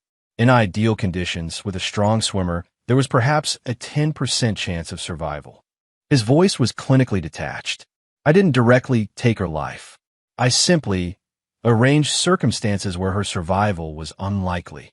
Vincent nodded slowly. And if she did survive, if she's out there somewhere, then she lives as a ghost, unable to contact anyone from her past, always looking over her shoulder, knowing that one wrong move will send her to prison for the rest of her life. A cold smile touched Titus's lips. In some ways, that's a more fitting punishment than death. Below them, Natalie had finished with the student group and was looking up, waving for her father to join her. Titus raised a hand in acknowledgement. She still doesn't know, does she? Vincent asked quietly. About what you did, what you arranged. She knows I ensured that justice was served. Titus straightened his tie. The details would only burden her. And you? Are you burdened by them? Titus considered the question with genuine reflection. No, he said finally. I made a promise to protect my daughter from those who harmed her. I kept that promise. Everything else is collateral consequence. Vincent sighed. The man I knew 15 years ago would have seen things differently. That man died the moment he heard his daughter whisper, "Save me," in that hospital room. Titus turned away from the view. I should join Natalie. We're unveiling the new research vessel this afternoon. As he moved toward the stairs, Vincent called after him. Just tell me one thing. If you had it to do over, knowing everything it would cost, everything you would become, would you do it again? Exactly the same way. Titus paused, looking back over his shoulder. Without hesitation, he answered, his voice like steel. I would burn the world to ashes if it meant keeping my promise to her. Then he descended the stairs to join his daughter, leaving Vincent alone with the weight of those words and the understanding that the Titus Mercer he had once known was truly gone. In his place stood something harder and colder. A man who had crossed lines that could never be uncrossed, who had calculated the value of human lives and found some wanting. The reckoning was complete, but its cost had been measured not just in the lives destroyed, but in the soul of the destroyer himself. Later that evening, as Titus and Natalie stood on the deck of the research vessel bearing her name, she asked the question she had avoided for months. Do you ever think about Mom? About what happened to her? Titus kept his eyes on the horizon, where the setting sun painted the water in shades of fire. Sometimes. Do you think she's really dead? Or do you think she might have survived somehow? The authorities were thorough in their search, he replied carefully. But Lake Michigan is vast. Some questions may never have definitive answers. Natalie was quiet for a moment, then, if she is somehow alive out there, I hope she stays away. Is that terrible of me to say? No, sweetheart. It's honest. She made her choice, Natalie said, an echo of hardness entering her voice that reminded Titus uncomfortably of himself. She chose him over us. Over me. I can't forgive that. Titus put his arm around her shoulders, feeling the steel beneath her apparent fragility. Some betrayals can't be forgiven, he agreed. Some debts can only be paid in full. They stood together as darkness fell, father and daughter united by trauma and its aftermath, by justice delivered through methodical destruction, by a reckoning that had changed them both irrevocably. Behind them, the research center glowed with light and purpose, a beacon built upon the ashes of what had been destroyed. And somewhere, perhaps across cold waters or distant borders, the ghosts of their past carried the weight of a punishment more precise and unforgiving than any court could have delivered. The architect had completed his design, and it would stand as his legacy, a monument to the truth that Titus Mercer had embraced in that hospital room 1 year ago. Some men forgive, others forget, but a father who truly loves his child will do neither when that child is harmed. Instead, he will become the reckoning itself, patient, precise, and utterly without mercy. And there you have it. Another story comes to an end. What did you think? I'd love to hear your thoughts in the comments below. If you enjoy this story, consider joining our community by subscribing. It means the world to us. For more stories like this one, check out the recommended videos on screen. And I'll see you there. Welcome back to another story on Infidelity Tales Lab. Before we begin, tell us, where in the world are you watching from? Now, Let's dive into today's story. Chapter 1. The Life After. Marshall Larson was building a birdhouse in his garage when his 8-year-old daughter Emma burst through the door, her face streaked with tears. His hands stilled on the sandpaper, every muscle in his body tensing with the same alertness that had kept him alive through 3 tours in Afghanistan. "Baby, what happened?" He dropped to one knee, his calloused hands gentle on her small shoulders. Emma sobbed into his chest, her whole body shaking. Between gasps, the story came out in fragments. Family Tree Project. Mrs. Fitzgerald. The words that had shattered his daughter's world. Kids without real dads don't belong in family tree projects. Marshall's jaw tightened, but his voice remained steady. "Emma, look at me." He tilted her chin up. "You have a real dad. You have me. And that teacher is wrong." But she said kids with fake fathers shouldn't participate, and Riley Tompkins said my dad must be fake because you don't work like other dads. The familiar guilt twisted in Marshall's gut. After leaving the military 4 years ago, he'd taken odd jobs, carpentry, security consulting, anything that let him be present for his family. The nightmares had finally faded to manageable echoes. The hypervigilance had dulled. He'd built a quiet life in this small Michigan town, far from the desert and the screaming and the blood. "Your dad's not fake," Karen Larson said from the doorway, her voice sharp as broken glass. Marshall's wife was 5'4" of compressed fury, her auburn hair pulled back tight, revealing the set of her jaw that meant someone was about to face consequences. "Get cleaned up for dinner, sweetie. Mommy needs to talk to Daddy." Emma sniffled and trudged inside. Karen waited until the door closed. "That bitch said, what to our daughter?" Marshall stood, rolling his shoulders. "I'll handle it tomorrow. Talk to the principal." "Tomorrow?" "Marshall, I'm going there right now. Harold Hardin leaves at 5, and it's 4:30. He recognized that tone. Karen had been a public defender before Emma was born, and she still had the instinct for the jugular. "Let me come with you." "No." She grabbed her purse. "You stay with Emma. She needs you here.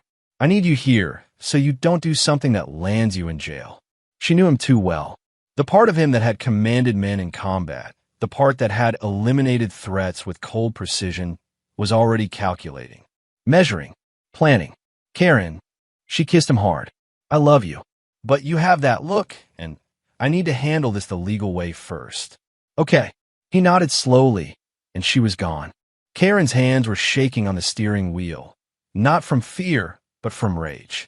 She'd seen what Marshall had survived, the pieces he'd had to put back together. Emma was their miracle, their proof that beauty could grow from trauma. And some small-town teacher with a God complex had just tried to crush that. The elementary school was a low brick building at the edge of town, surrounded by playground equipment that looked older than Karen. She parked crookedly and strode through the front entrance, ignoring the secretary's protests about appointments. Principal Harold Hardin's office door was open. He was a soft man in his 50s, thinning hair combed over a pink scalp, reading glasses perched on his nose. He looked up, startled, as Karen entered. "Mrs. Larson? I don't believe we have a..." "My daughter came home crying because Mrs. Fitzgerald told her that kids without real dads don't belong in family tree projects."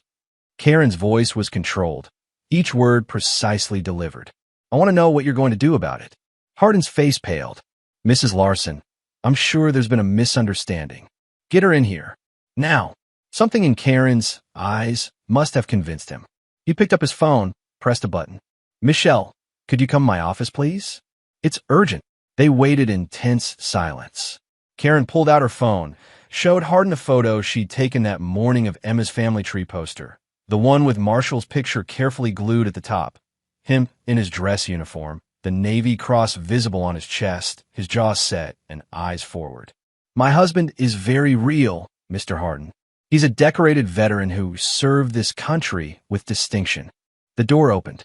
Michelle Fitzgerald was an elegant woman in her early 40s, blonde hair in a perfect bob, expensive cardigan over a crisp white blouse. She had the kind of beauty that came from good bones and better maintenance, her makeup flawless, her smile practiced. The smile died when she saw the photo in Karen's hand. All color drained from Michelle's face. She actually stumbled backward, one hand catching the doorframe. Her mouth opened and closed soundlessly. Mrs. Fitzgerald? Hardin stood, concerned. Are you all right? Michelle's eyes were fixed on the photo, wide with what looked like genuine horror. That's impossible, she whispered. I didn't know. I didn't know he had a daughter. Karen's anger shifted into confusion. You know my husband? Michelle's legs seemed to give out. She collapsed into the chair across from Hardin's desk, her perfectly manicured hands trembling. Marshall Larson, she breathed. Oh God, he's here. What is going on? Hardin demanded. Karen's instincts were screaming now. Something was very wrong. How do you know Marshall? Michelle looked up, and there was something in her eyes. Fear, guilt, calculation. It was a long time ago. We knew each other in Afghanistan. I was a journalist embedded with...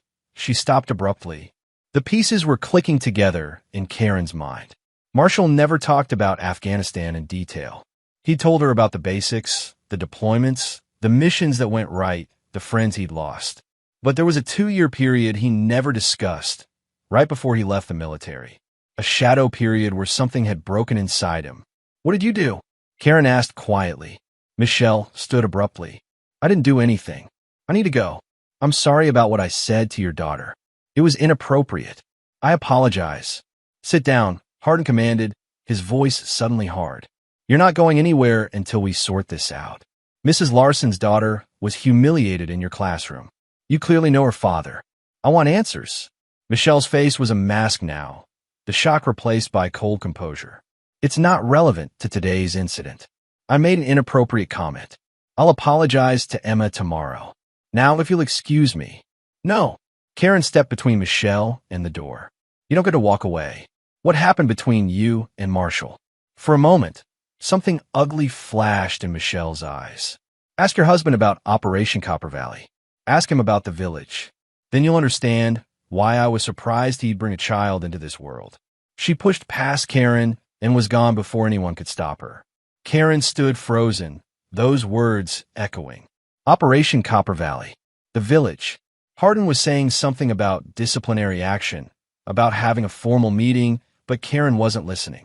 She was already heading to her car, already dialing Marshall's number. He answered on the first ring. How'd it go? Marshall. Her voice cracked. I need you to tell me the truth. What's Operation Copper Valley? The silence on the other end lasted 5 seconds. Then, where did you hear that name? From Michelle Fitzgerald. Marshall, what happened in Afghanistan? Another pause. When he spoke again, his voice was different, colder, harder, the voice of the soldier he'd been. Come home. We need to talk. Chapter 2. The Truth Underground. Marshall was sitting at the kitchen table when Karen arrived, Emma already tucked in a bed upstairs. He'd poured 2 glasses of whiskey. He never drank anymore, which told her everything about how serious this was. She sat across from him, her hands folded. Talk to me. He stared at the amber liquid, his jaw working. Finally, Michelle Fitzgerald used to be Michelle Chase. She was a freelance journalist who wanted to make her name. She embedded with my unit in 2019, covering Special Forces operations in Kandahar province. Karen waited. Marshall's fingers tightened around his glass. We ran counterinsurgency ops, worked with local tribal leaders, built schools and infrastructure. It was the good war work, the stuff that actually mattered. We had a village called Copper Valley. That's what we called it. The real name was unpronounceable, where we'd established trust. The elders worked with us. We protected them from Taliban incursions. It was working.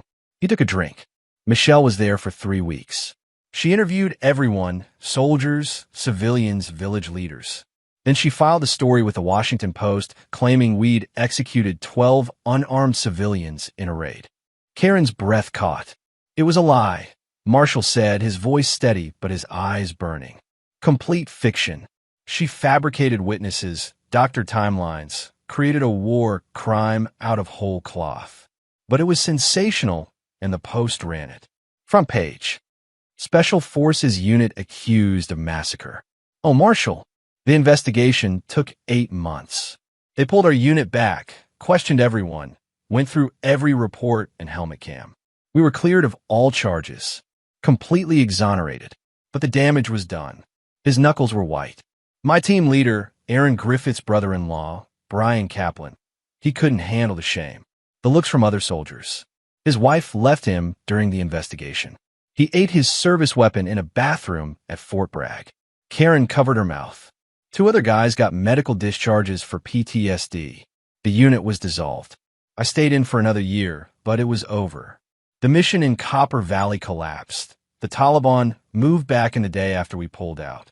Everything we'd built was gone. Marshall finally looked up, and his eyes were dry but furious.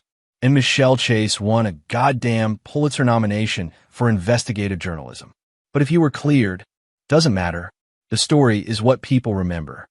No smoke without fire, right? He smiled bitterly. She moved on to other stories, other wars. Won some awards, made her reputation. Then she disappeared from journalism about 5 years ago. Changed her name back to her maiden name. And apparently became an elementary school teacher in my town. Karen's mind was reeling. She destroyed your career, your unit, got a man killed, and now she's teaching our daughter. Now she's teaching our daughter, Marshall repeated softly. And she said those things to Emma, knowing exactly who I was.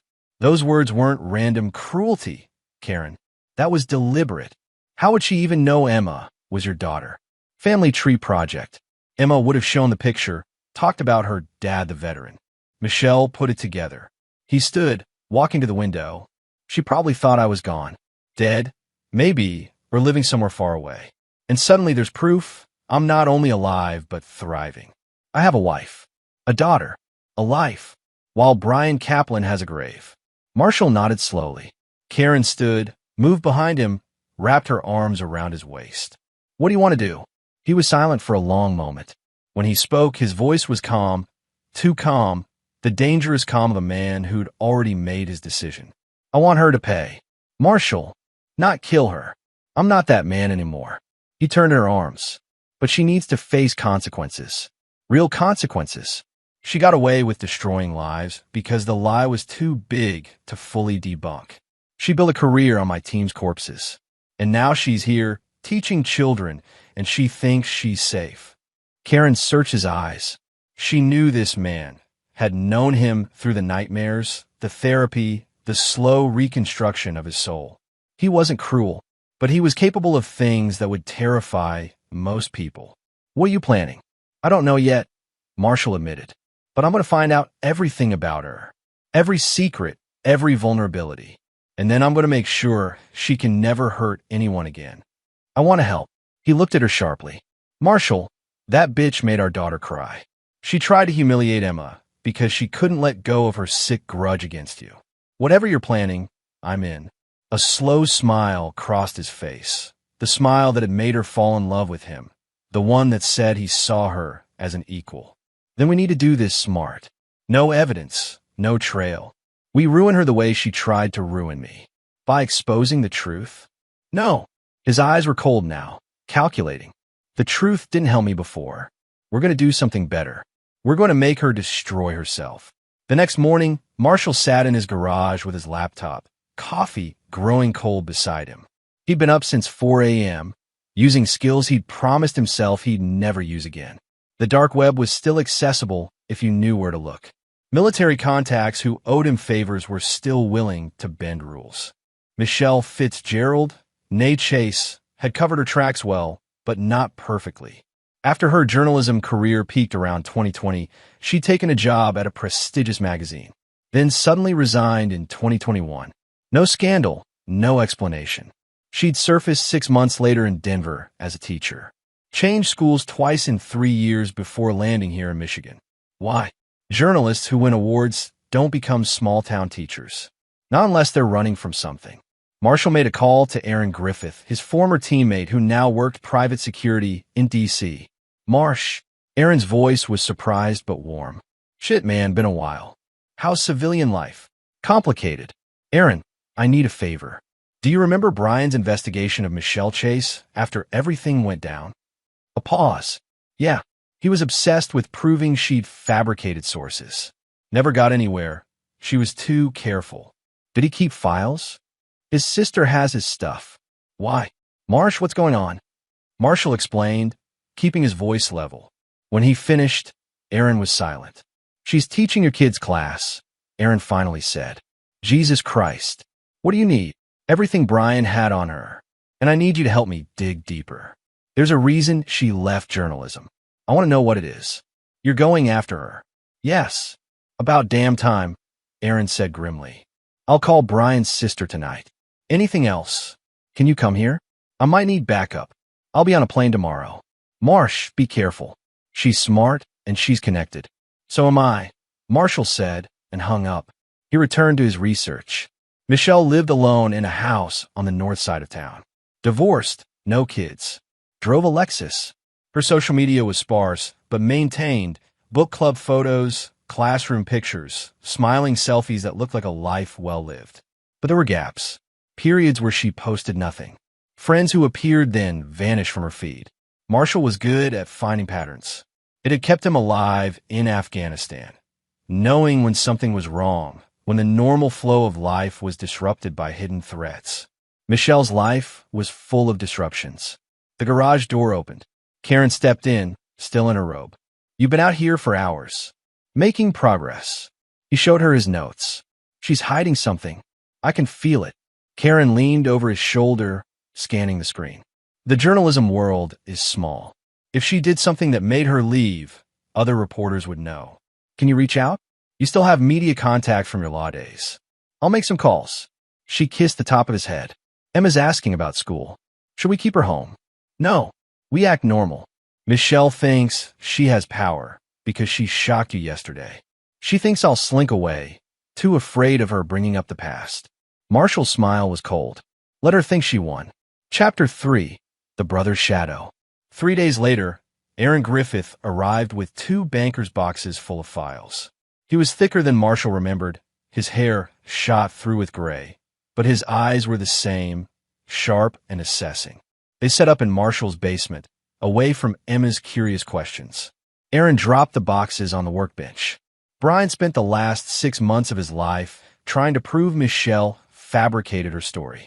He interviewed villagers, dug through military reports, found inconsistencies in her timeline.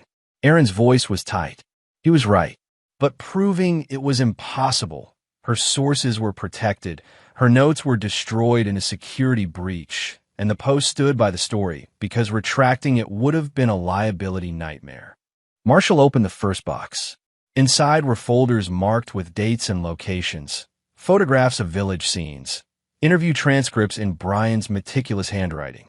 There's something else, Aaron said. Brian found a connection we never understood. Michelle had a brother, Colin Chase. He was in Afghanistan too, working as a private contractor. He died there in 2020, 6 months after Michelle's story ran. Marshall looked up sharply. Ow! Officially? Ambushed during a supply run. But Brian thought it was suspicious. Colin was experienced, careful, and he died in Kandahar province, not far from Copper Valley. Aaron pulled out a photograph. A man in his 30s, hard-faced, military bearing. Brian's theory was that Colin was Michelle's real source. That maybe he fed her false information or was involved in something that got covered up by her story. You think Michelle threw her own brother under the bus? I think Michelle was willing to sacrifice anyone for a story, Aaron said flatly, including her brother. And when Colin died, she got out of war reporting fast. Karen descended the stairs, her phone in hand. I just got off with Loretta David at the Boston Globe. She covered the media industry for years. She looked shaken. Marshall, there were rumors about Michelle in 2021. Multiple accusations of source fabrication in other stories. The magazine was preparing to fire her, but she resigned first. There was an NDA, so nothing went public. But she was essentially blacklisted from major journalism. So she became a teacher, Marshall said slowly. Reinvented herself. Thought she could start over. Until you showed up, Aaron finished. Your daughter in her class, your face in that photo. She probably thought she was seeing a ghost. Marshall stared at the files, the pieces assembling in his mind. She's not just running from a failed career. She's running from guilt. Her brother's death, the accusations, the lies catching up. That's why she reacted so strongly. Simi must have felt like the past coming to collect. What's the play? Aaron asked. Marshall was quiet for a long moment, his mind working through scenarios. Then, we make her think it's happening again, that someone's investigating her past. We create pressure, paranoia, force her to make mistakes. You want to gaslight her? Karen asked carefully. I want justice. Marshall corrected. Brian deserves justice. My team deserves justice. And I want to make sure Michelle never has the power to hurt someone like Emma again. He looked at Aaron. Are you in? Aaron's smile was grim. For Brian? Hell yes. The plan began simply. Marshall created an anonymous email account and sent Michelle a message. I know about Colin. I know what really happened in Copper Valley. We need to talk. No threats, no accusations. Just enough to make her wonder. Then Aaron, using his connections, had a private investigator show up at Michelle's school, asking questions about her background for a routine employment verification.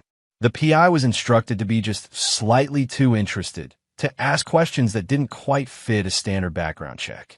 Marshall watched Michelle's social media for changes. Within 2 days, she deleted her Twitter account. Her Facebook went private. She's scared, Karen observed. They were in bed, the lights out, talking in whispers. Is this really enough? Making her paranoid? This is just the beginning, Marshall said. I need her off balance. When people are scared, they make mistakes. They reach out to accomplices, they try to cover tracks, they act guilty even when they're not sure what they're guilty of. What if she goes to the police and says what? That she's getting anonymous emails? That a PI asks questions? Marshall shook his head. She won't risk official attention. Not with her past. His phone buzzed. A text from Aaron. She made a call to a DC number tonight. Lasted 40 minutes. Running the number now. Marshall showed Karen the message. It's working, but he felt no satisfaction, only cold purpose. This wasn't revenge for revenge's sake. This was about ensuring that someone who'd gotten away with destroying lives finally faced consequences. The next morning, Emma came down to breakfast chattering about school. Mrs. Fitzgerald was really nice yesterday. She apologized in front of the whole class for what she said about my family tree. Marshall and Karen exchanged glances. That's good. Honey, Karen said carefully. How did she seem? Tired, I guess. She kept checking her phone, and she said she might not be her teacher much longer because she has to go away for family stuff. Marshall's jaw tightened. Michelle was already planning to run. That afternoon, he received an email from an unfamiliar address. When he opened it, his blood ran cold. Marshall Larson, I know you're behind this. Whatever you think you know about Copper Valley, you're wrong. Leave me alone, or I'll make sure your wife learns about what you really did over there. Some ghosts should stay buried. It was a threat, clumsy, desperate. Michelle was cornered and lashing out. He forwarded it to Aaron with a simple message. Time to tighten the noose. Chapter 4. The Contractor's Ghost. Aaron found the connection 3 days later. The DC number Michelle had called belonged to a law firm that specialized in media defense and NDAs. But Aaron's contact at the firm, a paralegal who owed him a favor, revealed something more interesting. Michelle had also called a second number that night, one registered to a private military contractor named Marcos Maddox. Maddox worked with Colin Chase. Aaron explained over a secure video call. Marshall had his laptop set up in the garage, the door locked. Same contracting company, same time frame in Afghanistan. He was in the convoy when Colin died. You think he knows something? I think Michelle's scared enough to reach out to the last person who was there. Maybe she's trying to make sure stories line up, or maybe she's warning him that someone's digging. Aaron's expression was dark. Marsh, I think we need to talk to Maddox directly. Where is he? Detroit. Runs a security consulting firm. And before you ask, yes, I already set up a meeting. Told him a potential client wants to hire for overseas work. Needs someone with Afghanistan experience. Marshall smiled thinly. When? Tomorrow. I'll drive up tonight. Marcos Maddox's office was in a converted warehouse in Detroit's industrial district. The kind of place where questions weren't asked and answers weren't volunteered. Aaron and Marshall arrived wearing suits, playing the part of corporate security managers. Maddox met them in a sparse conference room. A man in his 50s, built like a brick, with the 1,000-yard stare of someone who'd seen too much. His handshake was crushing. Gentlemen, Aaron said you need Afghanistan expertise. Actually, Marshall said, dropping the pretense immediately. We need to talk about Colin Chase. Maddox's eyes narrowed. His hand moved slightly toward his hip, a tell that he was armed. Who the fuck are you? Marshall Larson. Special Forces, 2015 to 2020. Operation Copper Valley. The color drained from Maddox's face. He sat down hard. Jesus Christ. You remember, Marshall said quietly. Everyone in the contractor community remembers Copper Valley. That story destroyed. Maddox stopped, looking between them. Why are you here?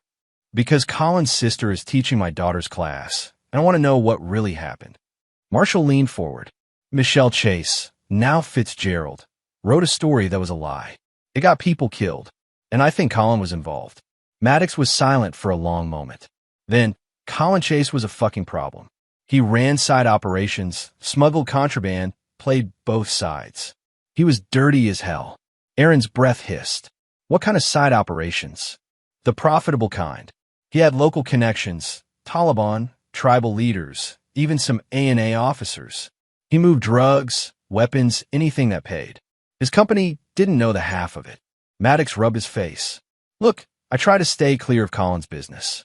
But in 2019, word started going around that he'd gotten sloppy, that he'd been involved in something bad, maybe a civilian casualty that got covered up. I heard he was worried about it coming out. Marshall's mind was racing. And then his sister writes a story about a massacre in Copper Valley, pinning it on American Special Forces. Yeah, Maddox met his eyes. I always wondered if Colin fed her that story, if he used his own sister to deflect attention from his own shit, create a bigger scandal to bury the smaller one. Did it work? For a while. The investigation focused on your unit. Colin kept operating. But about 6 months later, he got killed in an ambush that didn't make sense. Maddox's expression was grim. His convoy was hit on a route they'd used 100 times. Only Colin died. Everyone else walked away with scratches. Some of us thought maybe the Taliban figured out he'd been playing them. Or maybe someone else decided he was a liability. Someone like Michelle, Aaron said quietly. Maddox shrugged. I'm not saying that. But Colin's death cleaned up loose ends for a lot of people. And Michelle got out of war, reporting real quick after that. Marshall stood. If I needed proof that Colin was dirty, records, witnesses, anything concrete, could you help? Why? Because Michelle destroyed my life with a lie, and she's still teaching children. I want her exposed for what she is.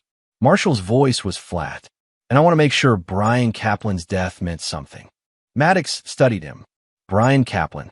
He was the one who killed himself. Yeah. Fuck. Maddox stood, pulled out a phone. There's a guy. Used to be Colin's partner before they had a falling out. Stuart Daly. He's running a bar in Dearborn now, trying to stay under the radar. He might talk if he thinks there's protection in it. Protection from what? From whatever Colin got into that got him killed. Maddox wrote down an address. Tell Stuart I sent you. And Larson? Be careful. If Michelle was willing to throw her brother under the bus, she won't hesitate to burn you. Stuart Daly's bar was a dive called The Depot, tucked between a pawn shop and a closed auto body shop. Marshall and Aaron entered at 6 p.m. before the evening crowd. The interior was dim, smelling of beer and old wood. Stuart was behind the bar, a wiry man in his 40s with gray at his temples and nervous energy. When Aaron mentioned Maddox's name, Stuart's eyes flicked to the door. We're alone, Marshall said, and we're not here to cause problems. We just want to know about Colin Chase. Stuart poured himself a whiskey, downed it. Colin's dead. Let's stay that way. His sister isn't. Marshall slid a photo of Michelle across the bar, a recent one from her Facebook, smiling at a school event. She's teaching my daughter, and I need to know what she's capable of. Stuart stared at the photo for a long time. Finally, Michelle knew. Everything Colin did, she knew about it. They were close, talked all the time. When Colin started getting scared about an incident that might surface, Michelle came up with a plan. What plan? To create a bigger story. Michelle would write about American forces committing atrocities. Use just enough real details from Colin's operations to make it sound legitimate, but pin it on special forces instead of contractors. Stuart's laugh was bitter. It was genius, really. The military would investigate the soldiers, clear them eventually, but the story would live forever.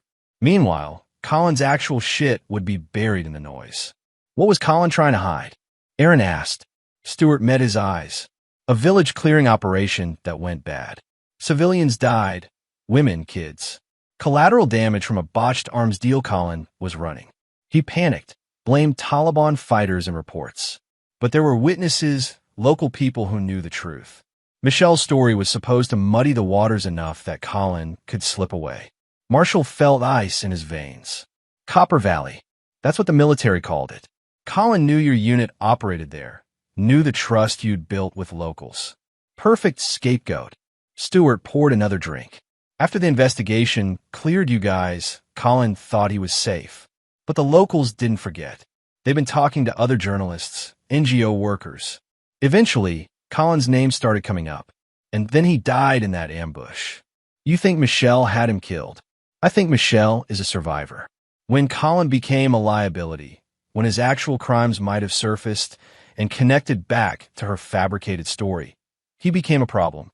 Stewart's hands were shaking. She called me after Colin died, asked if he kept any records, any evidence of their plan. I lied, said no. But Colin had kept files. Insurance, he called it. If something happened to him, the truth would come out about Michelle's involvement. Marshall leaned forward. Where are the files? Gone. I destroyed them after Michelle's people came looking.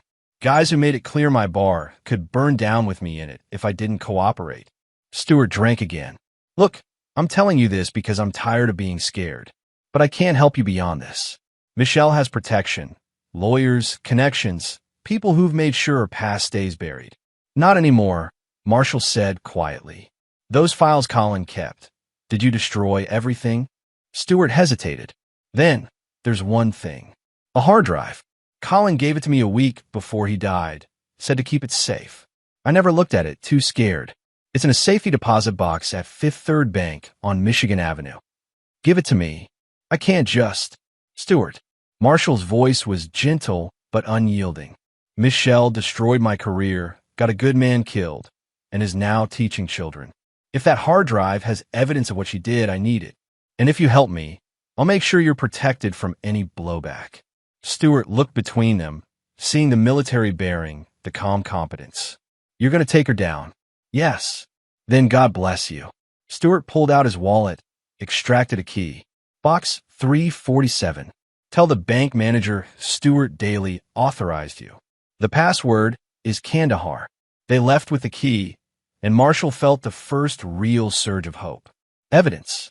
Concrete, undeniable evidence of Michelle's complicity. We need to be careful with this, Aaron warned as they drove back. If that hard drive has what Stewart says, it could blow back on a lot of people.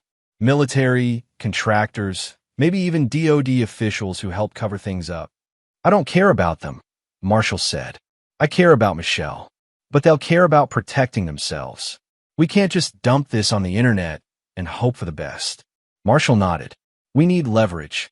A way to ensure Michelle faces consequences without triggering a massive cover-up. His phone rang. Karen. Marshall, something's wrong. Emma came home and said Mrs. Fitzgerald wasn't at school today. The substitute said she's taking an emergency leave. Marshall's jaw tightened. She's running. Chapter 5. The Hunter Becomes Prey. By the time Marshall and Aaron reached Fifth Third Bank, it was nearly closing time. They convinced the manager, a nervous man named Harold Hardin's cousin, ironically, to let them access the safety deposit box. Stewart had called ahead, authorizing the release. Box 347 was small, and inside was a single external hard drive wrapped in bubble wrap. Marshall held it like it might explode. Let's not open this here, Aaron muttered. We need controlled environment, air-gap computer, the works. They drove to Aaron's hotel, where he had a laptop specifically set up for sensitive data. No network connection, built-in countermeasures against tracking. Marshall's hands were steady as he plugged in the drive. The contents loaded slowly. Folders labeled by date, location, operation name. And one folder simply marked Michelle. Marshall opened it. Inside were dozens of email exchanges between Colin and Michelle, dating from 2018 to 2020. Marshall read them aloud, his voice getting colder with each message.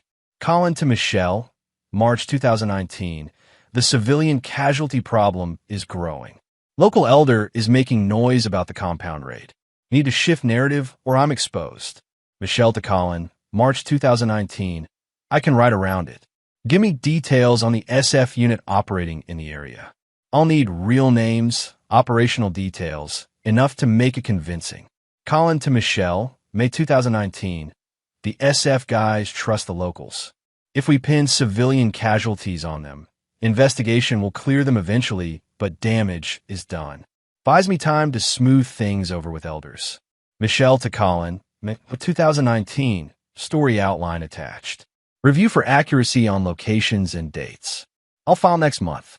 Colin, this could be Pulitzer level if I write it right. Finally, the recognition I deserve. Erin swore softly. She knew. From the beginning, she knew it was a lie.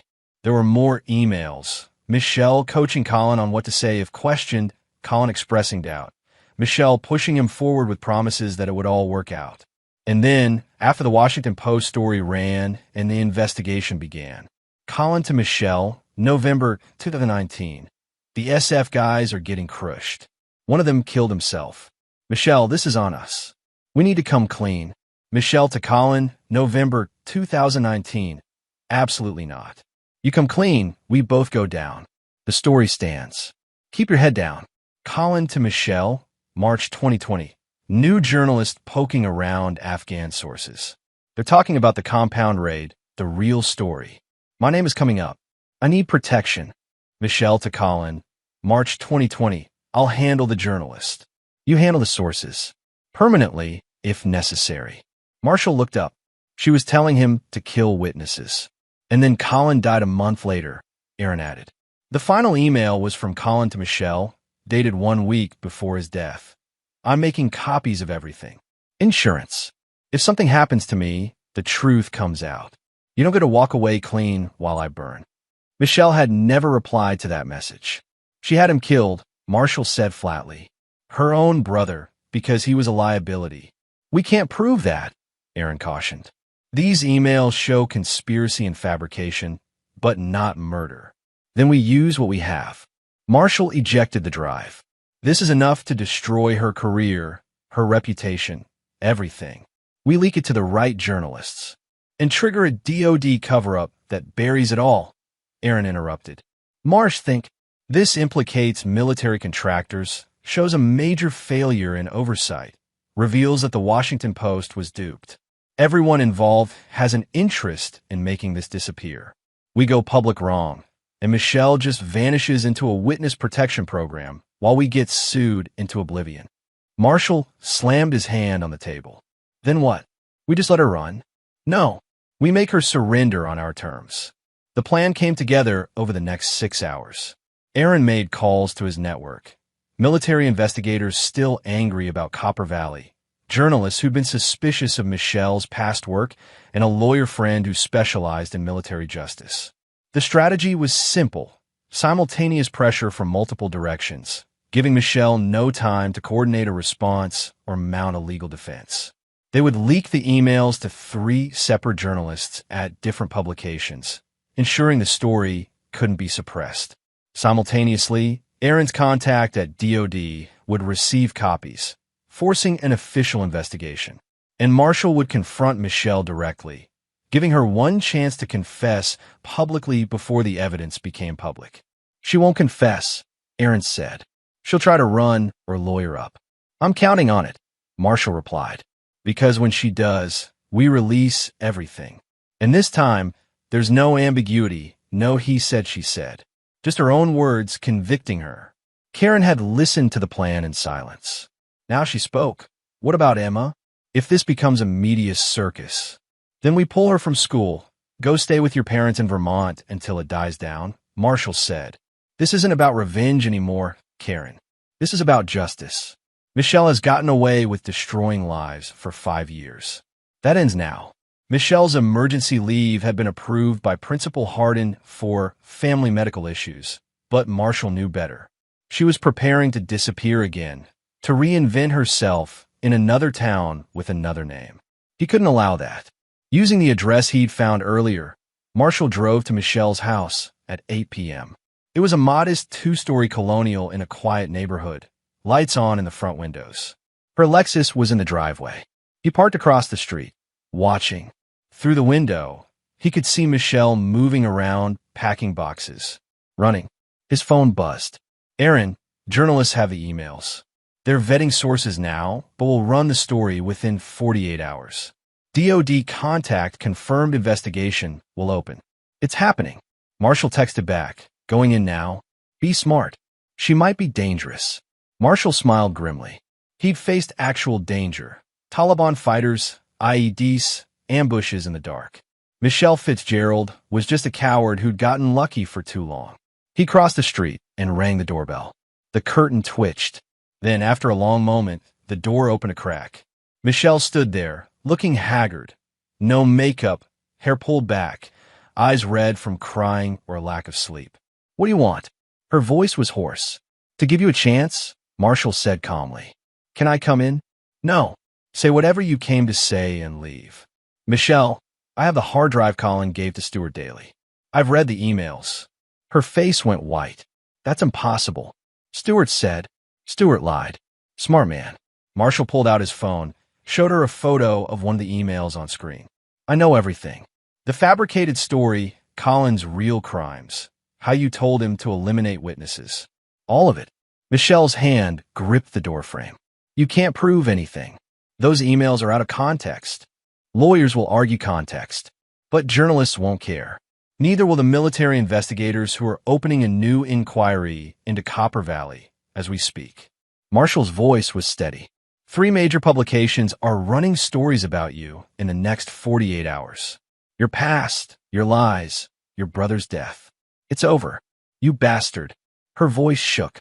You self-righteous bastard. You have no idea what it's like trying to make it in a field that chews up women, that demands blood for success. I did what I had to do to survive. You murdered careers, got Brian Kaplan killed, destroyed my team. Marshall stepped closer, and you were willing to let innocent men take the fall for your brother's war crimes. That's not survival, Michelle. That's evil. She laughed, a high, broken sound. Evil? You think I'm evil? You people who went over there and played soldier, who got to be heroes while the rest of us scraped for scraps. Colin and I were trying to make something of ourselves. We were. You were selfish cowards, Marshall said quietly. And now you're going to pay for it. Michelle's expression hardened. If you release those emails, I'll make sure everyone knows about the things your unit actually did. The gray areas, the questionable calls. I may go down, but I'll drag you with me. Try it. Marshall's smile was cold. I've already been investigated. I was cleared. But you? You're going down for fabrication, conspiracy, and possibly accessory to murder. And when Emma asks me someday why her teacher disappeared, I'll tell her the truth, that you were a liar who got what she deserved. He turned to leave. Wait, Michelle called. Wait, what? We want money? I have money saved. Or I can disappear. Leave teaching, leave the state. You'll never see me again. Marshall looked back. I want you to confess. Publicly. Write a statement admitting you fabricated the Copper Valley story, that Colin was involved in the actual war crimes, that you both conspired to frame my unit. Then turn yourself in to the DOD investigators. That's insane. I'd be prosecuted. You're going to be prosecuted anyway. But if you confess, if you show remorse and cooperation, maybe the sentence is lighter. Maybe you get some shred of dignity back. Marshall's eyes were hard. Or you can run, and I make sure the story follows you everywhere. Every school, every job, every place you try to hide. Your face will be on every news site. Your name's synonymous with journalistic fraud. Choose. Michelle was crying now, ugly sobs that shook her whole body. I didn't mean for Brian to die. I didn't mean for any of it to go so far. But it did, and now you pay the price. Marshall walked back to his car, leaving Michelle standing in her doorway, broken. Chapter 6. The Confession. The next morning, Marshall woke to his phone ringing. It was Principal Harold Harden. Mr. Larson, I need you and your wife to come to my office immediately. Michelle Fitzgerald has made some very serious allegations. Marshall smiled grimly. We'll be there in an hour. Harden's office was crowded. Michelle sat in one chair, a lawyer beside her, an expensive-looking woman with a briefcase. Hardin looked uncomfortable behind his desk. Two school board members flanked him. Michelle's eyes were swollen, but her expression was defiant. "Mr. and Mrs. Larson," the lawyer began, "my client has been the victim of a sustained harassment campaign. Is that what we're calling accountability now?" Karen interrupted coolly. "Mr. Larson has been sending threatening emails, hired investigators to stalk my client, and has made false accusations about her professional history." "Nothing I've said is false," Marshall said calmly. He pulled out his phone, set it on Hardin's desk. "And I have proof." He played a recording, Michelle's voice from last night, admitting she'd fabricated parts of her story, admitting Colin was involved. Marshall had recorded the entire confrontation. The lawyer's face went pale. "That recording is illegal." "Actually, Michigan is a one-party consent state," Karen said sweetly. Marshall was a party to the conversation. "It's perfectly admissible." Michelle stood abruptly. "This is insane. You're trying to ruin my life over a story I wrote 5 years ago." "A story that destroyed lives?" Marshall said quietly.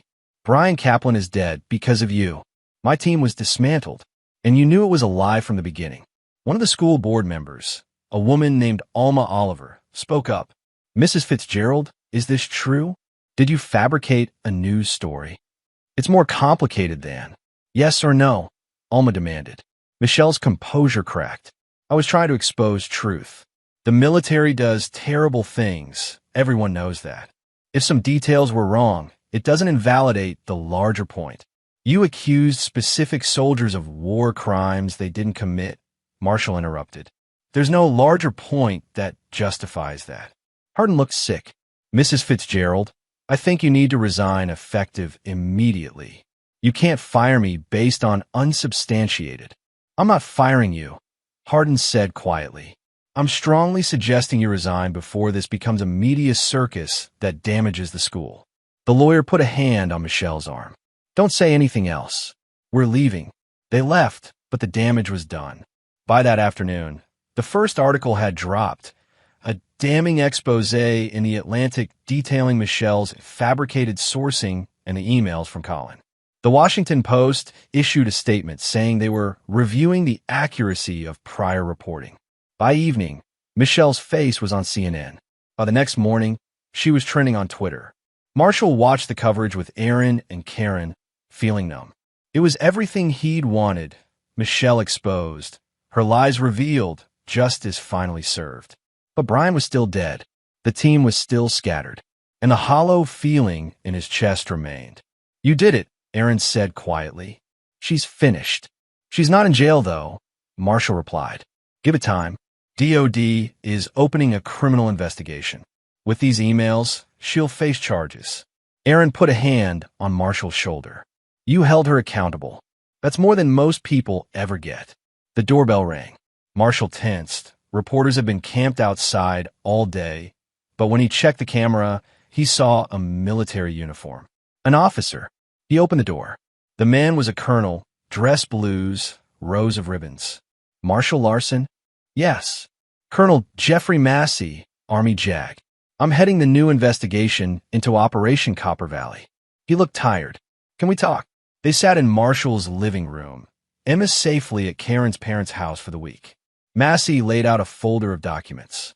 "The emails you provided have opened up a can of worms. Colin Chase's operations, contractor oversight failures, potential war crimes." Massey looked at Marshall. "But they've also vindicated your team. The investigation into your unit was based on fraudulent information, and we're moving to have all records expunged. Your team members will receive formal letters of apology, and we're pushing for posthumous honors for Brian Kaplan." Marshall's throat tightened. "Thank you." "Don't thank me yet," Massey said grimly. "Michelle Fitzgerald is lawyering up hard. She's claiming she was misled by her brother, that she's a victim too. Her legal team is good, and they're going to fight every charge. This could take years to prosecute. But she'll be prosecuted? Yes. Conspiracy, fraud, possibly more, depending on what else we uncover about Colin's operations and her knowledge of them." Massey stood. "You did good work here, Larson. You held someone powerful accountable when no one else would. The military owes you. After he left, Karen sat beside Marshall. "How do you feel?" "Tired," he admitted. "I thought I'd feel satisfaction, but I just feel tired."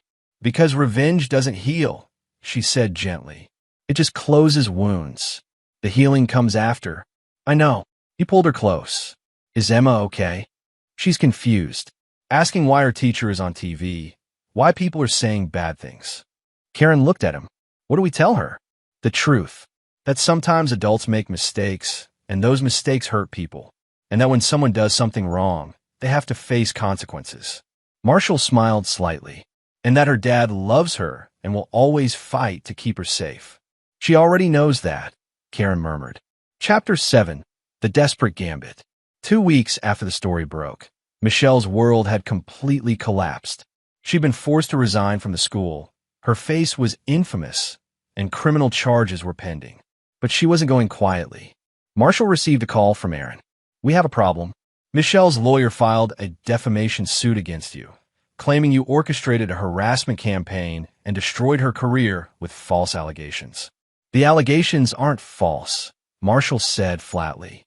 "Doesn't matter. She's going for the throat, claiming emotional distress, loss of income, reputational damage. She wants $5 million in damages. Let her try." "Marsh, there's more. She's also alleging you threatened her, coerced the recording, and violated her privacy. She's painting you as an obsessed vigilante." Marshall's jaw tightened.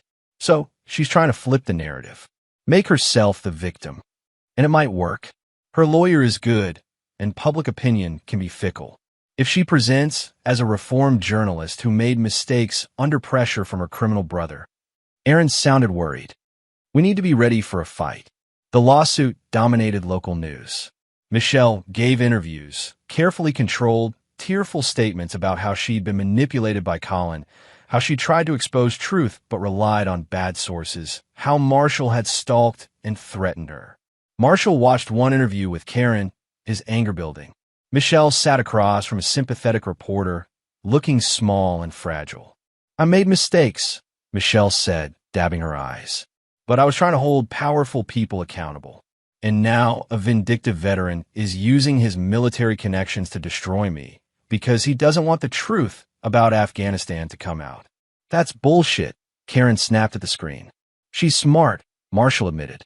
"She's reframing the whole thing, making it about military cover-ups instead of her lies." The strategy was working. Some online commentators began questioning whether Marshall had gone too far, whether Michelle deserved sympathy. A few military veterans even defended her, saying the public needed aggressive journalism to expose war crimes.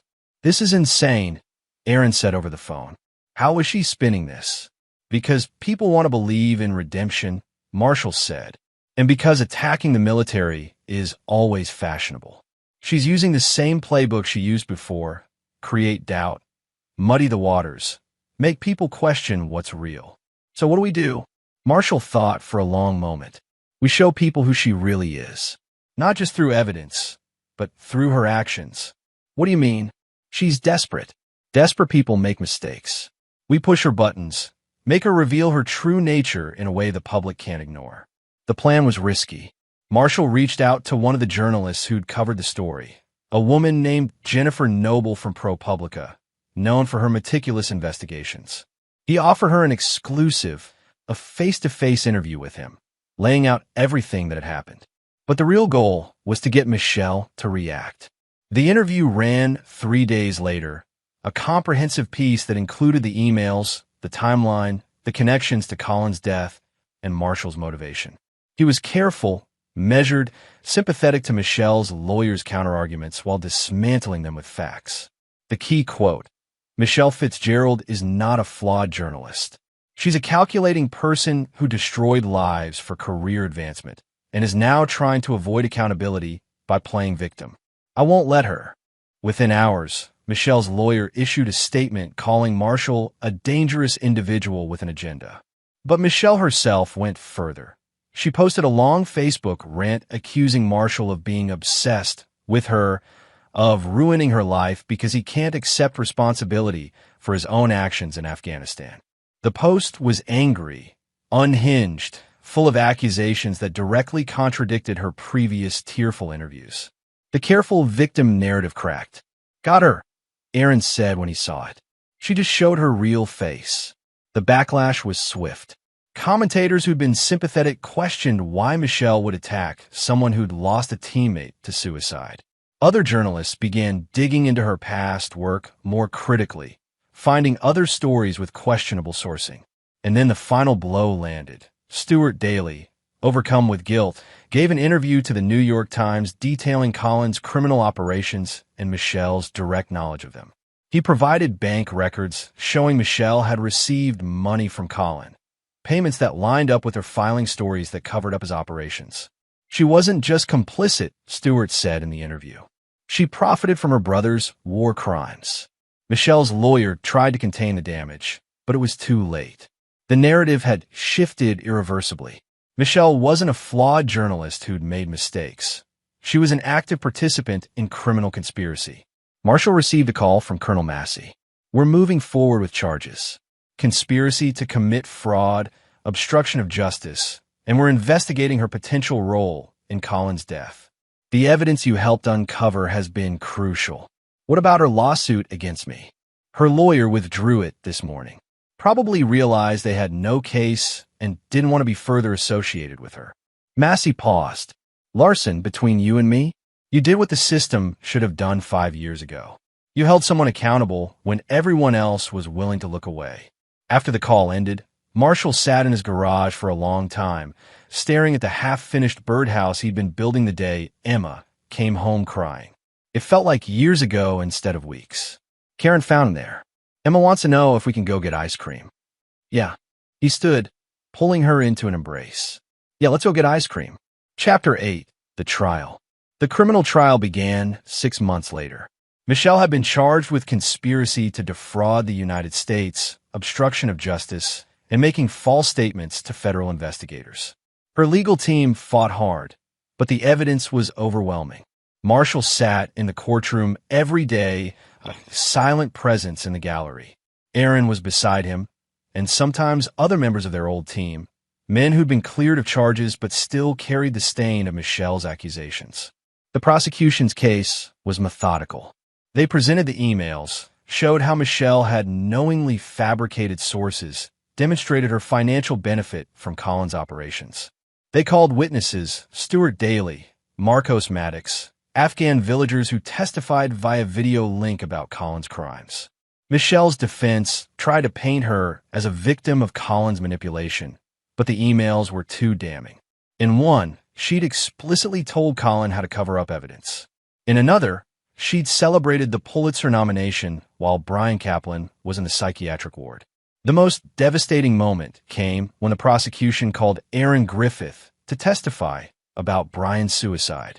Aaron's voice was steady, but his pain was evident. Brian spent his last months trying to prove Michelle had lied. It consumed him. His marriage fell apart. He couldn't sleep, couldn't eat. And when the Post stood by the story, when everyone told him to let it go, he couldn't. Because he knew the truth mattered. Aaron looked directly at Michelle. She knew what her lie had done to him, and she did nothing. Michelle's lawyer objected, claiming it was prejudicial, but the judge allowed it. The jury's faces showed their reaction: disgust, anger, sympathy for Brian. When it was the defense's turn, Michelle took the stand. It was a calculated risk, but her lawyer clearly felt they needed her personal story to sway the jury. Michelle testified tearfully about her difficult career, the pressure to produce stories, her complicated relationship with Colin. She admitted to errors in judgment, but maintained she believed Colin's information was true. Then came the cross-examination. The prosecutor, a sharp woman named Harriet Barnard, was merciless. She walked Michelle through every email, every lie, every moment where Michelle had doubled down instead of coming clean. "Ms. Fitzgerald, you wrote in an email to your brother, and I quote, 'The SF guys are taking the heat.' Perfect. Let them burn while we move on." Does that sound like someone who believed they were reporting truth? I was frustrated. I didn't mean. You also received $47,000 from your brother in the 6 months after your story ran. What was that money for? Family support. Colin helped me financially. Help that coincidentally came right when he was using your story as cover for war crimes. Barnard's voice was cold. Ms. Fitzgerald, isn't it true that you knowingly fabricated a story, accepted payment from your brother, and allowed innocent soldiers to be destroyed rather than admit your lie? No, You wrote to Colin. If we go down together. But we're not going down. That was after Brian Kaplan's suicide. You knew what your lie had caused, and you still chose to protect yourself. Michelle broke down on the stand, sobbing that she was sorry, that she'd made terrible mistakes. But her tears couldn't undo the evidence. The jury deliberated for 2 days. Marshall barely slept, anxiety and anticipation warring in his chest. Karen held his hand as they waited for the verdict. When the jury returned, the forewoman stood. On the count of conspiracy to defraud the United States, we find the defendant guilty. On the count of obstruction of justice, we find the defendant guilty. On the count of making false statements, we find the defendant guilty. Michelle crumpled in her chair. Her lawyer steadied her, but it was over. The judge set sentencing for 3 weeks later. Marshall walked out of the courthouse to a crowd of reporters. He gave a brief statement. Justice has been served today. Michelle Fitzgerald was held accountable for the lives she destroyed. Brian Kaplan and the other victims of her lies can finally rest. Thank you. Sentencing day came. The courtroom was packed. Reporters, military personnel, members of Marshall's old team. The judge, a stern woman named Carrie Hayes, reviewed the case thoroughly before speaking. Ms. Fitzgerald, you had a platform and a responsibility. You chose to abuse both. Your actions led to a soldier's death, destroyed careers, and undermined public trust in journalism and the military. Michelle stood, her lawyer beside her. She looked small, defeated. Your expressions of remorse ring hollow, given your continued attempts to evade responsibility. You've shown no genuine understanding of the harm you caused. Judge Hayes looked down at her notes. I'm sentencing you to 8 years in federal prison, followed by 3 years of supervised release. You will also pay restitution to the victims, including the estate of Brian Kaplan. Michelle swayed. Her lawyer caught her arm. Additionally, Judge Hayes continued, you are permanently barred from working in journalism, education, or any position of public trust. This court hopes that your sentence serves as a deterrent to others who would place personal ambition above truth and honor. The gavel fell. Marshall closed his eyes, feeling something release in his chest. It wasn't satisfaction exactly. Brian was still gone. The years of suffering couldn't be reclaimed. But it was closure, an ending. Aaron gripped his shoulder. We got her. Yeah, Marshall said quietly. We got her. Chapter 9. The Life Rebuilt. 3 months after sentencing, Marshall stood in Emma's new classroom at a different school, meeting her new teacher, a kind woman named Rebecca Brock who had 20 years of experience and stellar references. Emma was thriving, the trauma of Michelle's words fading as children's hurts do when surrounded by love and stability. Your daughter is wonderful, Rebecca told him during parent-teacher conference. Creative, curious, compassionate. You should be proud. I am, Marshall said, and meant it. He'd been approached by multiple media outlets wanting to tell his story. A book deal was offered. A documentary filmmaker wanted access. Marshall declined it all. The story had been told enough. He wanted to return to the quiet life he'd built. But some things had changed. The Army, embarrassed by the Copper Valley fiasco, had reached out with an offer, a position training Special Forces soldiers in media relations and information warfare. How to recognize misinformation, protect their teams, navigate the complicated terrain of modern conflict. It would mean some travel, he told Karen, but I'd be home most weeks. And it's work that matters. Teaching the next generation to avoid what happened to us. You should do it, Karen said. You're good at this. And maybe you can save someone else from going through what you did. He'd accepted. The first training session was scheduled for next month at Fort Bragg, the same base where Brian had died. Marshall would go there and honor his friend's memory by making sure future soldiers were better protected. Aaron had returned to D.C., but called regularly. The DoD is overhauling contractor oversight, he reported. Colin's operations exposed huge gaps. It's not just about Michelle anymore. This is leading to real reforms. Good, Marshall said. Maybe some good can come from all this. Oh, and Brian's sister wants to meet you. She said the restitution money is helpful, but mostly she wanted to thank you for not letting his death be meaningless. Marshall's throat tightened. Set it up. The meeting happened at a quiet coffee shop in Virginia. Brian's sister, Tanya Conley, was a teacher herself, ironic given everything that had happened. She had Brian's eyes, kind and intelligent. He would have liked you doing what you did, Tanya said. Brian always believed in accountability. That's why it killed him when Michelle got away with it. I'm sorry I couldn't save him, Marshall said. That wasn't your job. You had your own trauma to deal with. Tanya smiled sadly. But you did save his memory. You made sure people knew he wasn't crazy, wasn't wrong. That matters. She gave him a box. Inside was Brian's Navy Cross and a letter he'd written before his death. One that had been too painful for the family to read until now. To whoever finds this, Brian had written, "If I'm gone, it means I couldn't live with the injustice anymore. But I want people to know," Michelle Chase lied. "We did nothing wrong. If someone is reading this, please don't let the lie stand. The truth matters. We mattered." Marshall held the letter, tears finally coming. "I promise," he whispered. "The truth is out there now. You mattered. You all mattered." That evening, Marshall sat with Emma on the back porch, watching fireflies in the growing dark. She was working on a new family tree project for her current class, this one including extended family and adding stories about each person. "What should I write about you, Daddy?" she asked. Marshall thought about it.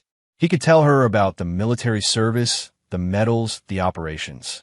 He could tell her about the investigation and the pain. He could tell her about the revenge. Instead, he said, "Write that your dad loves you more than anything, that he fought for what was right even when it was hard, and that he's proud to be your father." Emma smiled, her pencil scratching across the paper. "That's good." Karen came out with lemonade, settling into the chair beside him. They sat in comfortable silence, the three of them, as night deepened around them. Michelle Fitzgerald was in prison. Brian Kaplan's memory was restored. The truth had finally emerged from the lies. It wasn't perfect justice. That didn't exist. But it was enough. Marshall had built a life from the ruins of his military career. He'd protected his family, honored his fallen friend, and held a powerful person accountable. The ghosts weren't gone. They never would be. But they were quiet now. And in the quiet, surrounded by his family, Marshall Larson had found something more valuable than revenge. He'd found peace. Epilogue. 5 years later, the Copper Valley story had become a case study in military academies and journalism schools, a cautionary tale about the dangers of fabrication and the importance of accountability. Marshall's training program had been expanded, teaching hundreds of soldiers how to navigate media and protect truth. Michelle Fitzgerald served her full sentence, released with no fanfare to a halfway house in Ohio. She'd attempted to publish a memoir claiming she'd been scapegoated,